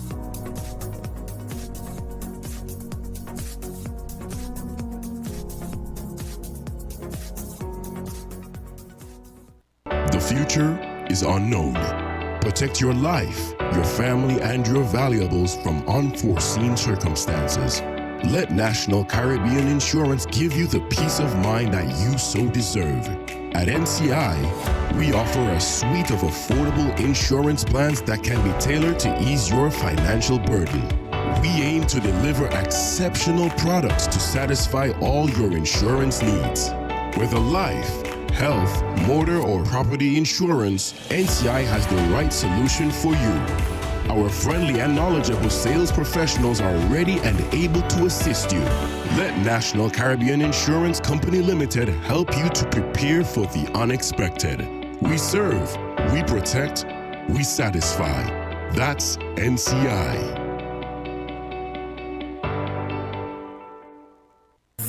King Ocean, king of the Caribbean seas, announces king-size savings on shipments from Miami to St. Kitts. We have the best service and competitive rates on LCL and FCL cargo, including D&E containers, cars, heavy equipment, buses, boats, and barrels from Miami to St. Kitts. LCL pickup service anywhere in the U.S. Call local agents SL Horseman & Company Limited at 869-465-4086 or 869-662-5008 for further details. King Ocean's king-size savings on shipments from Miami to St. Kitts Nevis. King Ocean, king of the Caribbean seas.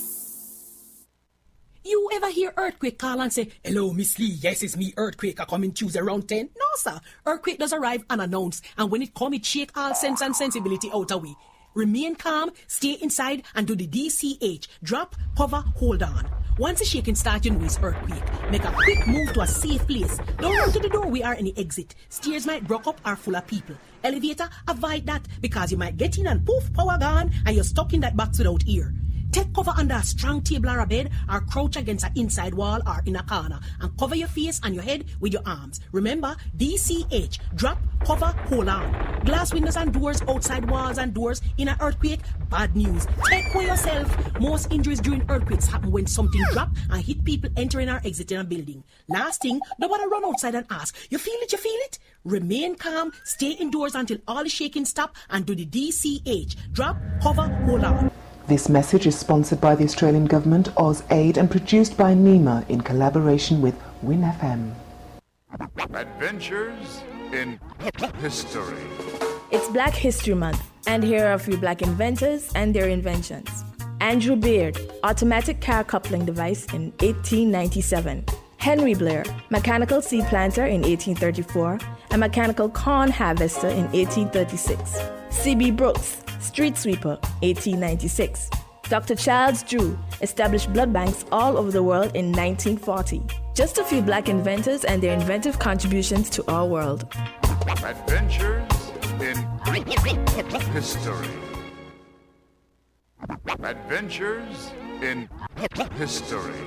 It's Black History Month, and here are a few black inventors and their inventions.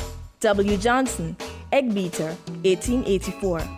Frederick Jones, refrigeration for transport trucks in 1938 and refrigeration for railroad cars in 1945. J. L. Love, pencil sharpener, 1897. Elijah McCoy, automatic lubrication system for railroads and heavy machinery in 1892. Jan Matzeliger, automatic shoe-making machine that revolutionized the making of shoes in 1883. Alexander Miles, elevator in 1888. Garrett A. Morgan, gas mask that saved many lives during World War I in 1914, and the traffic light in 1923. Just a few black inventors and their inventive contributions to our world. Adventures in History.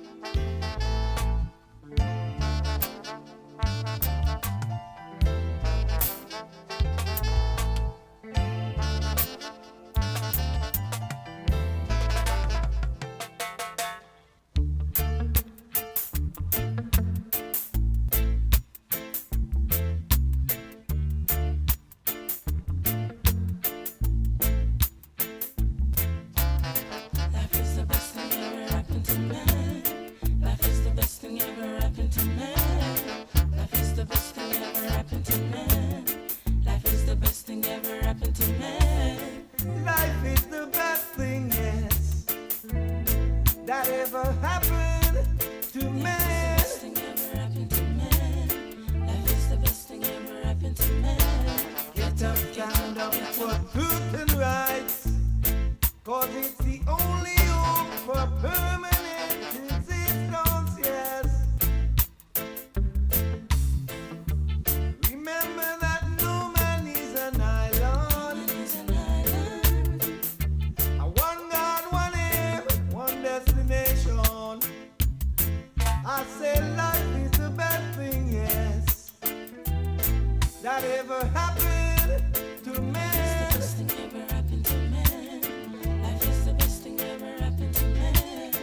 up, stand up for truth and rights, 'cause it's the only hope for permanent existence, yes.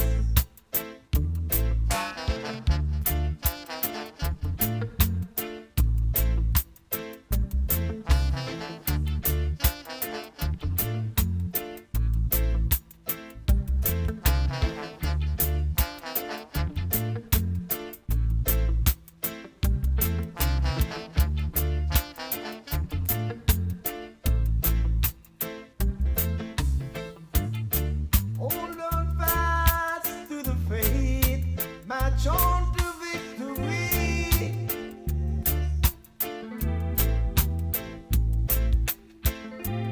Remember that no man is an island.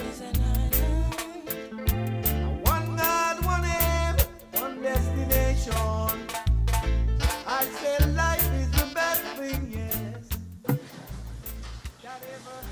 I recognize the Honorable Attorney General. Madam Speaker, I rise to lead the debate of and have read for the second time in this Honourable House the bill shortly titled Official Gazette Bill 2023. Madam Speaker, the purpose of the Official Gazette Bill is to create certainty as to when laws and statutory instruments are published and to provide for the digitization and publication of the Official Gazette of St. Christopher and Nevis. It is a modernization bill. The Constitution defines the Gazette as the official Gazette of St. Christopher and Nevis. However, there was never a standalone law that set out the parameters for operation of the official Gazette. The Gazette serves as an important constitutional role, as gleaned from the following sections of our Constitution. Section 42(3). When the Governor-General assents to a bill that has been submitted to him or her in accordance, and I'm proud to say, for the first time, it will be her.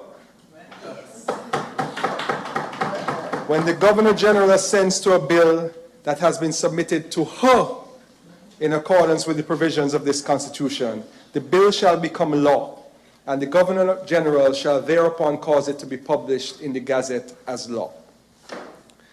Section 42(4).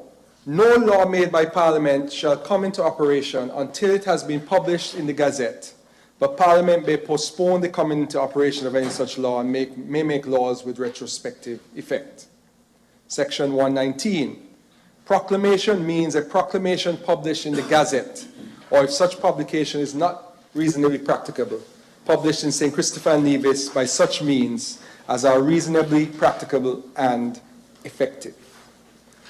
The 2015 famous Boundaries case, which the learned member that sits next to me would be well familiar with, explores the legislative lacuna left by the lack of statutory laws to govern administration of the official Gazette, and resulted in judicial scrutiny from the Privy Council, our highest court, which adjudged that, and I will quote from the decision.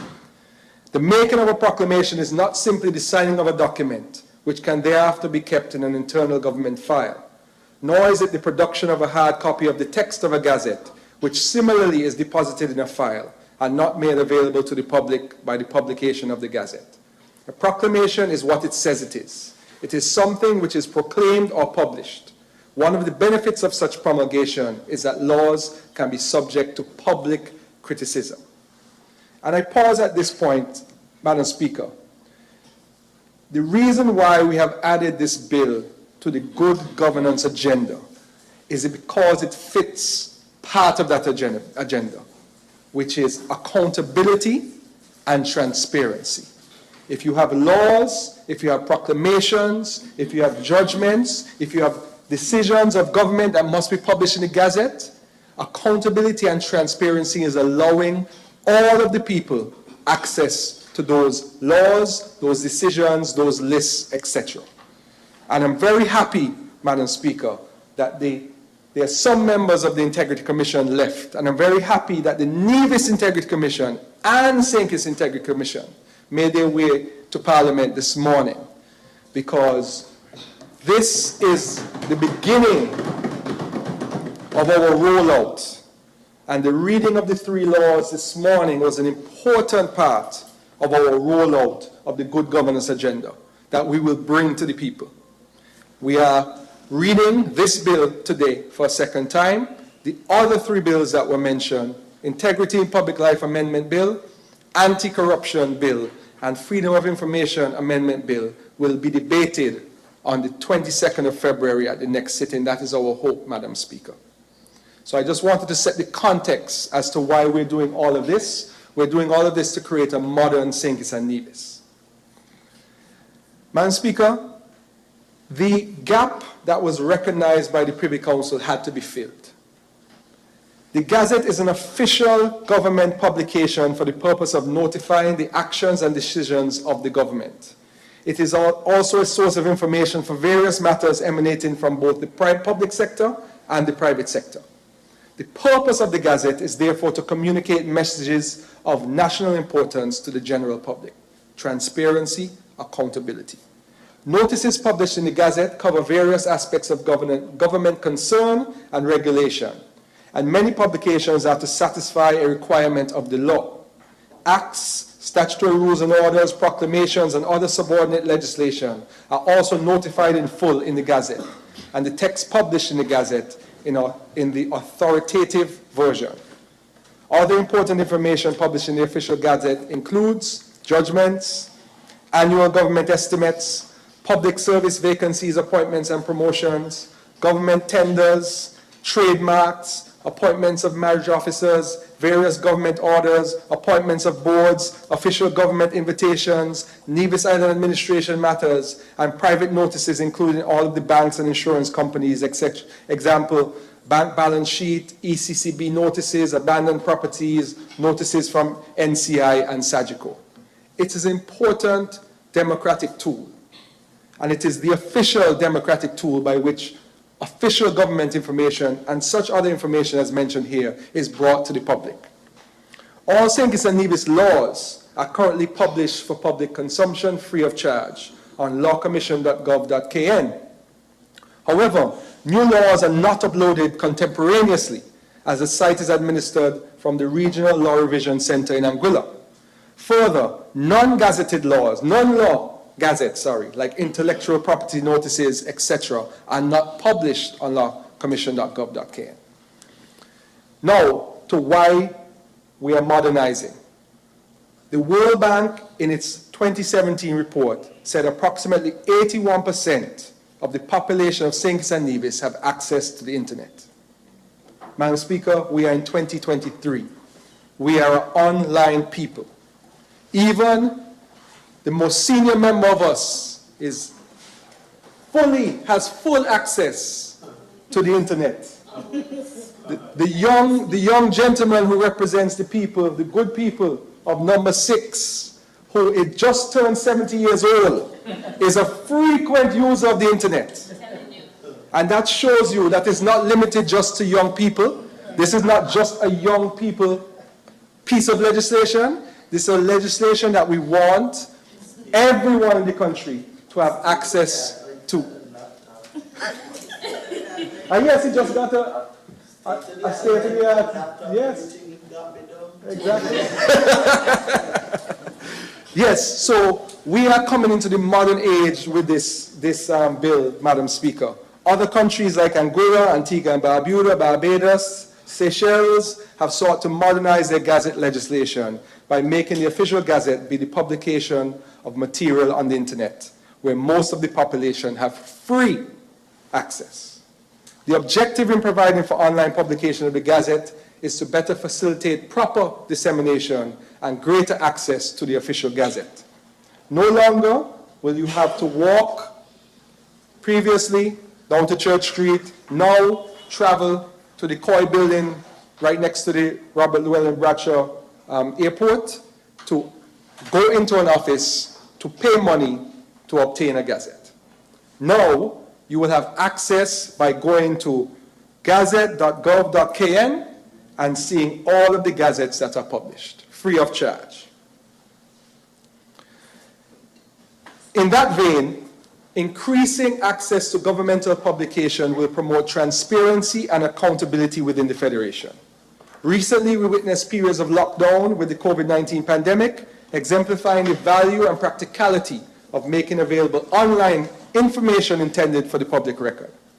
The official Gazette Bill is therefore proposed for passage in this Honourable Assembly to allow the mandatory publishing of all laws and statutory instruments on gazette.gov.kn free of charge. It is intended that the gazettes can be viewed for free by any person with access to the internet. However, if persons, particularly lawyers, wish to be notified of the publishing of gazettes, notification, if they want to print them for records, or they want to copy the content in legal arguments or for some other reason, they will have to pay a registration fee for special access to receive those notifications and use the Gazette in different ways than just accessing it. And that will be a way, Madam Speaker, because we want to be a sustainable society. If you create a website, you have to maintain a website. That means you have to have staff assigned to it. You have to have resources assigned to it. There must be money coming in as well, as there is with the government printery now through this online portal. So certain services will be at a cost, but the access and the general public access to see, to view, to know what is in gazettes will be free. And that is a significant change to what exists right now. Madam Speaker, therefore, this bill seeks to modernize access to the laws by the medium through which most persons in our federation access information, the internet. It is part of this government's good governance agenda because it provides transparency and accountability by allowing a free and accessible way for every citizen, home and abroad, to become aware of all government information that by law should be published to the general public. Madam Speaker, with those few words, I pray for its safe passage. May it please you. Thank you to the Honourable Attorney General, mover of the bill. I recognize the Honourable Senator, Iselene Phillip. Madam Speaker, I rise to give support to the bill before this Honourable House, as I also second the motion, second the mover of the bill entitled the Official Gazette Bill 2023. Now, Madam Speaker, I know this may not seem like a very exciting bill, but I'm actually very excited about the modernization of this Gazette Bill. And the reason for that is, I actually have a personal frustration when I actually found out that the Gazette was not online. So since I came into office, I settled into my office, which is located in the Cable Building, right next to Ministry of Education. I would be getting, I think ministers typically get the Gazette. It comes rolled up. Well, I don't know, I get it. Rolled up like this. Every week. They send it every week like this. When I first got it, I was like, what is this? What is this? I opened it, pages of the Gazette, Madam Speaker. And I'm like, why are they sending this to me? I don't understand. Is this not online? Why are they sending it? I haven't requested it. And I let the thought go. I said, okay, maybe this is just, standard practice for the government. And then it kept coming. And I have now in my office stacks of this Gazette that comes to find out that it's actually not online. And it was affirmed to me again when I actually needed to consult the Gazette to figure out some appointments from boards in past years for a particular board. And so, I sought some assistance. I said, can you check to find out when the appointment of this board was a few years ago in the Gazette? They said, no, it's not online, so you'd actually have to go back and find the date and give some information. I said, well, ain't nobody got time for that. When I could do a simple search online, why is it not online? And so, I had to go and had to figure out, and it was affirmed to me that the Gazette was not online. And I was very frustrated with this. So when the AG came and said that we have an official Gazette bill, I was very excited for the modernization. It's important, Madam Speaker. It's important because, as we note, the Gazette is an official government publication for the purpose of notifying the actions and decisions of the government. It is also a source of information for the various matters emanating from both the public sector and the private sector. And that's quoted from the AG in terms of the purpose of the official Gazette. Now, we know the Gazette really communicates the messages of national importance to the general public. And so it is very important that it is accessible. And Madam Speaker, the benefit of us modernizing the official gazette and making sure that it is accessible online. Of course, we heard from the Honorable AG that it better facilitates the widespread dissemination and greater access of this very important piece of government communication. It ensures that we are able to access it from various means, even if we're not in the Federation. What if I was, living in the diaspora? How am I going to walk to the printry to ask for them to print it? That makes no sense. So it is good to see that we are digitizing, and of course, there's also benefits for the environment. I'm going to take each of these piece by piece. So when we talk about facilitating widespread dissemination and greater access, for me, as the Minister of Youth and as the youthful minister, part of the vision for us is to ensure that we empower young people so that they are a lot more civic-minded.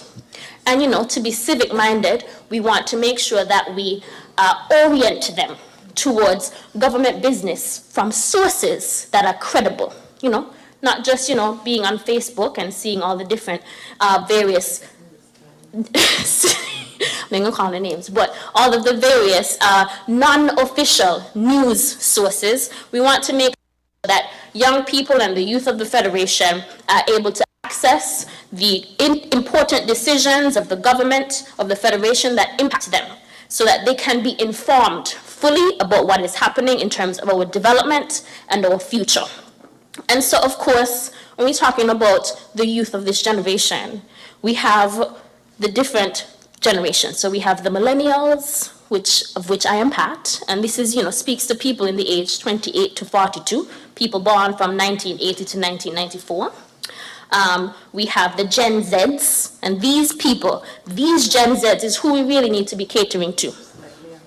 Right. So, like the Honorable Member for number 2, her son. So the Gen Zs, now these are the people who have been exposed to social media from birth, right?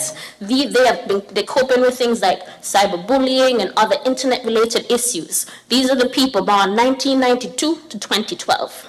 Then, of course, we cannot forget, we have to start thinking about them, the Gen Alphas. These are the people born 2013 and forward, up to present. This is the generation that's actually born to parents who grew up with the internet, cell phones, tablets, social media.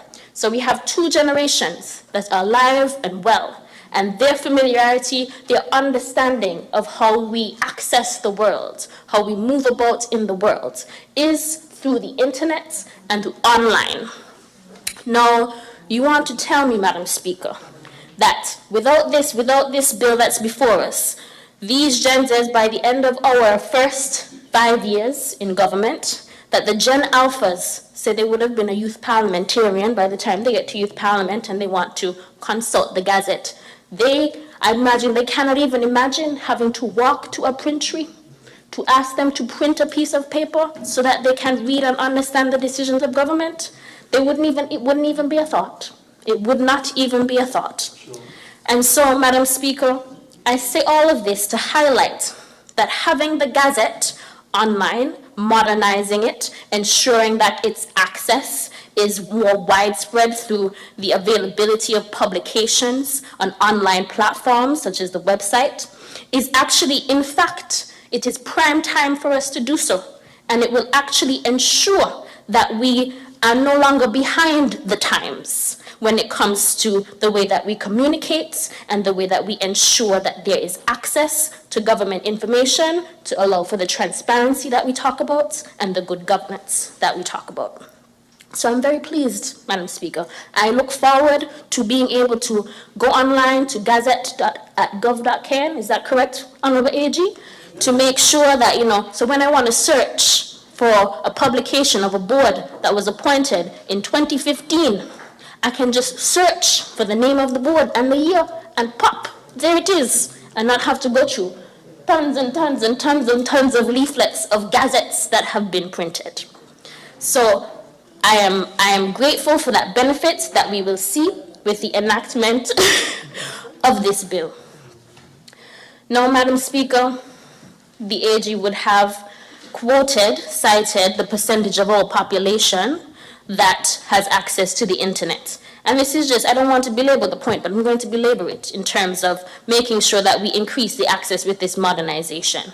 81% of the population, that's very significant, and that was only in 2017. This is 2023 now. That was before the pandemic. You know, during the pandemic, everybody would have had to go online. And so this is really the space and the place of where business is being done. And the modernization of the Gazette and ensuring that it is available online is actually in line with this government and this administration's thrust to digitize, to have e-government. And so, you know, we are pulling at the low-hanging fruits right now. But of course, this is very much in line with our developmental thrust and where we want to go. And so I welcome and I fully support this bill before the Honorable House, the official Gazette bill for its modernization and digitization. And of course, Madam Speaker, finally, you know, this is a point that we cannot forget. In your opening remarks, you would have mentioned eco-friendly, we are going. Digitization is better for the environment. We cannot forget that. Madam Speaker, if you recall, climate action and environment is one of the 7 pillars that are of priority for this administration. And so, of course, we need to be climate smart in the way that we do our business and in the way that we communicate and use technology. And of course, you can see that we're doing it, the small efforts we're making, removing plastics. All ministers, we use devices here because we are, I don't want to say we are anti-paper, but we try to limit the use of paper because we recognize, you know, when you use less paper, you save more trees. And we need the trees, Madam Speaker, we need the trees to heal the ozone layer. That's a fact, right, Minister, Dr. Clark? So this digitization, this bill, is also very good for the environment. It's not only good for access and to ensure that we can all access government information and government decisions from an official source, more widespread, but it's also good for the environment because there'll be less printing and less paper, Madam Speaker. So it's good sense for all of us in all ways. And you know, I know sometimes some people might think, well, you know, when you place things online, then there are concerns over the use of online platforms because they may be susceptible to things like hacking or, you know, to reduce the integrity of the source of things like this. But, you know, one of the things that I want to highlight and commend the drafter of the bill is that, you know, there are provisions in this bill to ensure that we have some sort of boundaries around, you know, whether we can, around offenses and penalties. There are offenses and penalties included in this bill to ensure that we maintain the integrity of government publication. Because, of course, there's always the potential that when something goes online, that it can be illegally replicated. But within this bill, there are provisions to ensure that that is not done, and so that we can maintain the integrity of the information that is dispersed by the government, which is the ultimate authority of the Gazette. And so, Madam Speaker, I don't want anyone to be too overly concerned about shifting online, but that is the place where we are. That's the way we have to be. That's where business is being done. And so I am very pleased to support the passing of this bill in this honorable House because the benefits exceed any of the potential negative or impacts that we might even think to consider. And I couldn't really think of too many because, you know, like I said, this is very welcome, and we're actually a little bit behind the time. So for the Gen Zs and the Alphas, this is for you. It's okay? So with that, Madam Speaker, may it please you. Thank you, Lady Senator Phillip, for your presentation. I recognize the Honourable Member for St. Christopher 3. Madam Speaker, as promised before the 10-minute break, the government side does not intend for this to be a lengthy discussion, but I couldn't miss the opportunity as the Minister responsible for Information, Communication and Technology to applaud this government in fulfilling our agenda of digital transformation. This is part of that process, such that every new thing that we're doing, we must have that in our minds. And this is a small step towards that journey that we are on for digital transformation. So I want to commend the Attorney General for leadership on this issue of making the Gazette widely available online. It is the thrust of this government that in a few short years we will be operating in a secure space on the internet, where everything that is associated with this government you will be able to access through your cell phone or through a website. And so I want to commend you, Honorable AG, for fulfilling and continuing to trot along the path of our digital transformation agenda. With those few words, Madam Speaker. Environmental agenda. An environment. You're going to talk about the environmental agenda, right? Environmental agenda. So with those few words, Madam Speaker, I wish this bill safe passage. Thank you, Honourable Member for St. Christopher 3. Is there another presenter? I recognize the Honourable Attorney General. Madam Speaker, with your leave, I rise. With your leave and the instigation of the member from number 9 that he has a boat to catch to go back home, I rise to wind up the debate on the bill shortly titled the Official Gazette Bill 2023. And I also wish the bill safe passage through this honourable House, Madam Speaker. The question is that the bill shortly entitled the Official Gazette Bill 2023 be read a second time. Those in favor? Aye. Those against? The ayes have it. A bill to provide for the digitization and publication of the Official Gazette of St. Christopher and Nevis, and to provide for matters incidental thereto, otherwise known as the Official Gazette Bill 2023. The bill shortly entitled Official Gazette Bill 2023 has been read a second time. House moves to committee stage.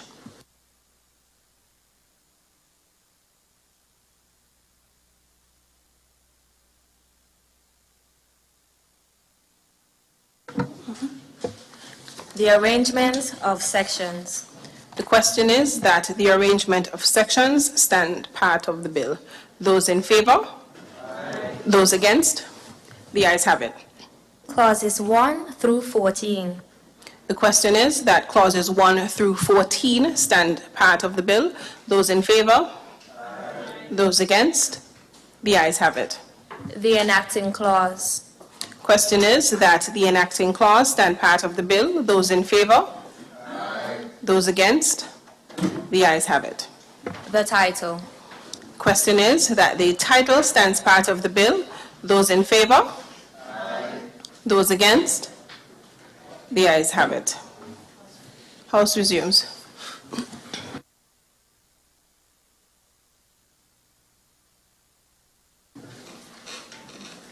I recognize the Honourable Attorney General. Madam Speaker, I rise to report that the bill shortly titled Official Gazette Bill 2023 has passed through the committee stage without amendments. And Madam Speaker, I move that the bill be read a third time and passed. I therefore move a motion to suspend Section 57 of the Standing Orders and have the bill read for a third time and passed. The bill titled Official Gazette Bill 2023. May it please you, Madam Speaker. Is there a seconder? I second the motion, Madam Speaker. The question is that Standing Order 57 be suspended and that the bill shortly entitled Official Gazette Bill 2023 be read a third time and passed into law. Those in favor? Aye. Those against? The ayes have it. A bill to provide for the digitization and publication of the Official Gazette of St. Christopher and Nevis, and to provide for matters incidental thereto, otherwise known as the Official Gazette Bill 2023. The bill shortly entitled Official Gazette Bill 2023 has been read a third time and passed into law.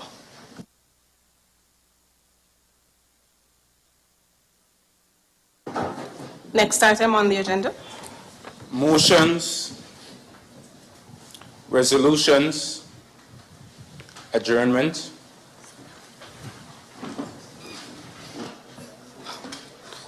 I recognize the honorable member for St. Christopher 1. Madam Speaker, on the adjournment, I just wish to bring to our attention as a reminder that February 28th is known as our National Day of Prayer, and I will be meeting very shortly with the Nevis Christian Council, as we would have had a very successful meeting last week. Some 71 church leaders, pastors, and faith-based leaders attended, and we are on our way to deal with the National Day of Prayer for our federation and our families. While I'm standing, Madam Speaker, it is only fitting for me at this time to congratulate Mr. Knight in his new position as the Deputy Clerk of the Honorable House. I am elated, and you know why I am, Madam Speaker. I won't remind the Federation and the listeners that he is yet another one of my products. So when history is written, I will be one of the ministers of government or parliamentarian who would have touched the lives of almost all of the parliamentarians in this modern time, and I'm happy to be a part of that, Madam Speaker. And on a sad note, I want to express sympathies to the Reeds family of Newtown, who buried the sister and the mother and grandmother on last week, and also to the Nolan's family. These are large families in the Newtown, or known families in the Newtown community, and son, he will be laid to rest tomorrow. So I just wanted to express my sympathies. May it please you, Madam Speaker. I recognize the Honorable Senator, Dr. Clark. Madam Speaker, it would be remiss of me not to commend you and this Honorable House for this initiative. Every week, Minister Philip and I, every time we were here, we loathe the plastic bottles in front of us. We cannot transform our nation to a sustainable island state if we do not take the small and needed steps to address single-use plastics, conservation of the environment, and behavioral change. And as parliamentarians, if I could toast, I would toast to you and the honorable members of this House for a great initiative. Thank you. Thank you, Honorable Senator. Dr. Clark. I recognize the Honorable Member for St. Christopher 8. Thank you, Madam Speaker. Very quickly, I also want to take this opportunity to congratulate Mr. Knight. I encountered him as a member of Scanaipa. He doesn't miss events. Very astute and dedicated. Look at him there, Madam Speaker, making sure he takes all the notes. And he's on point. And to see that he has come through and now he has become the Deputy Clerk of the House is a testament really to his passion, his love for his country, his dedication. And as I was commenting to the member from number 3, he has an excellent future. So congratulations to Mr. Knight. I was happy to really help him to get here as well. I want to also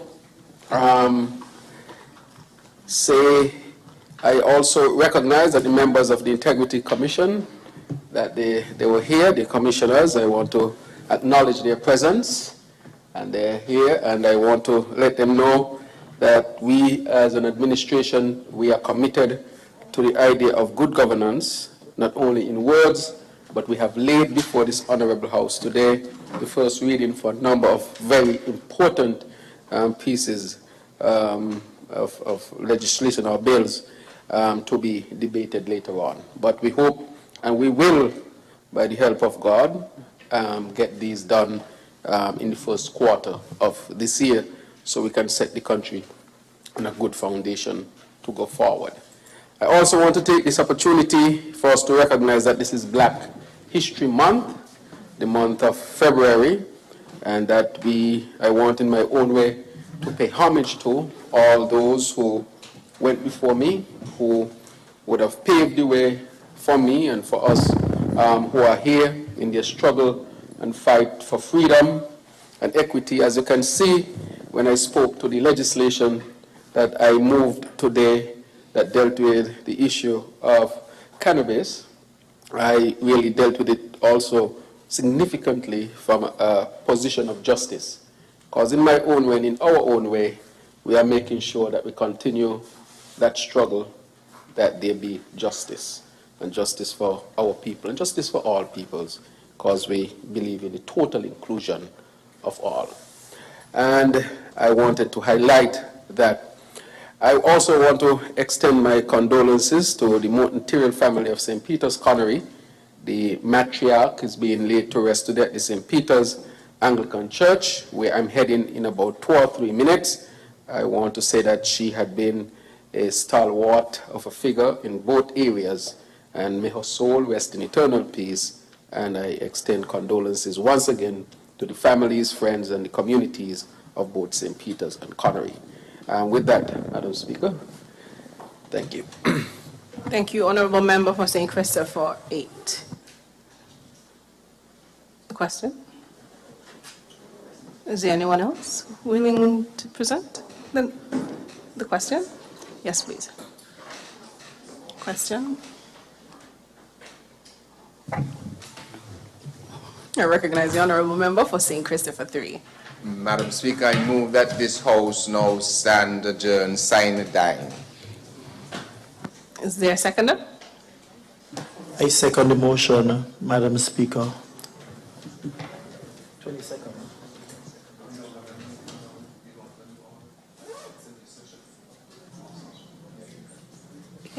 Sine die is on the safe side. We have a seconder? The question is that the House stands adjourned, sine die. Those in favor? Aye. Those against? The ayes have it.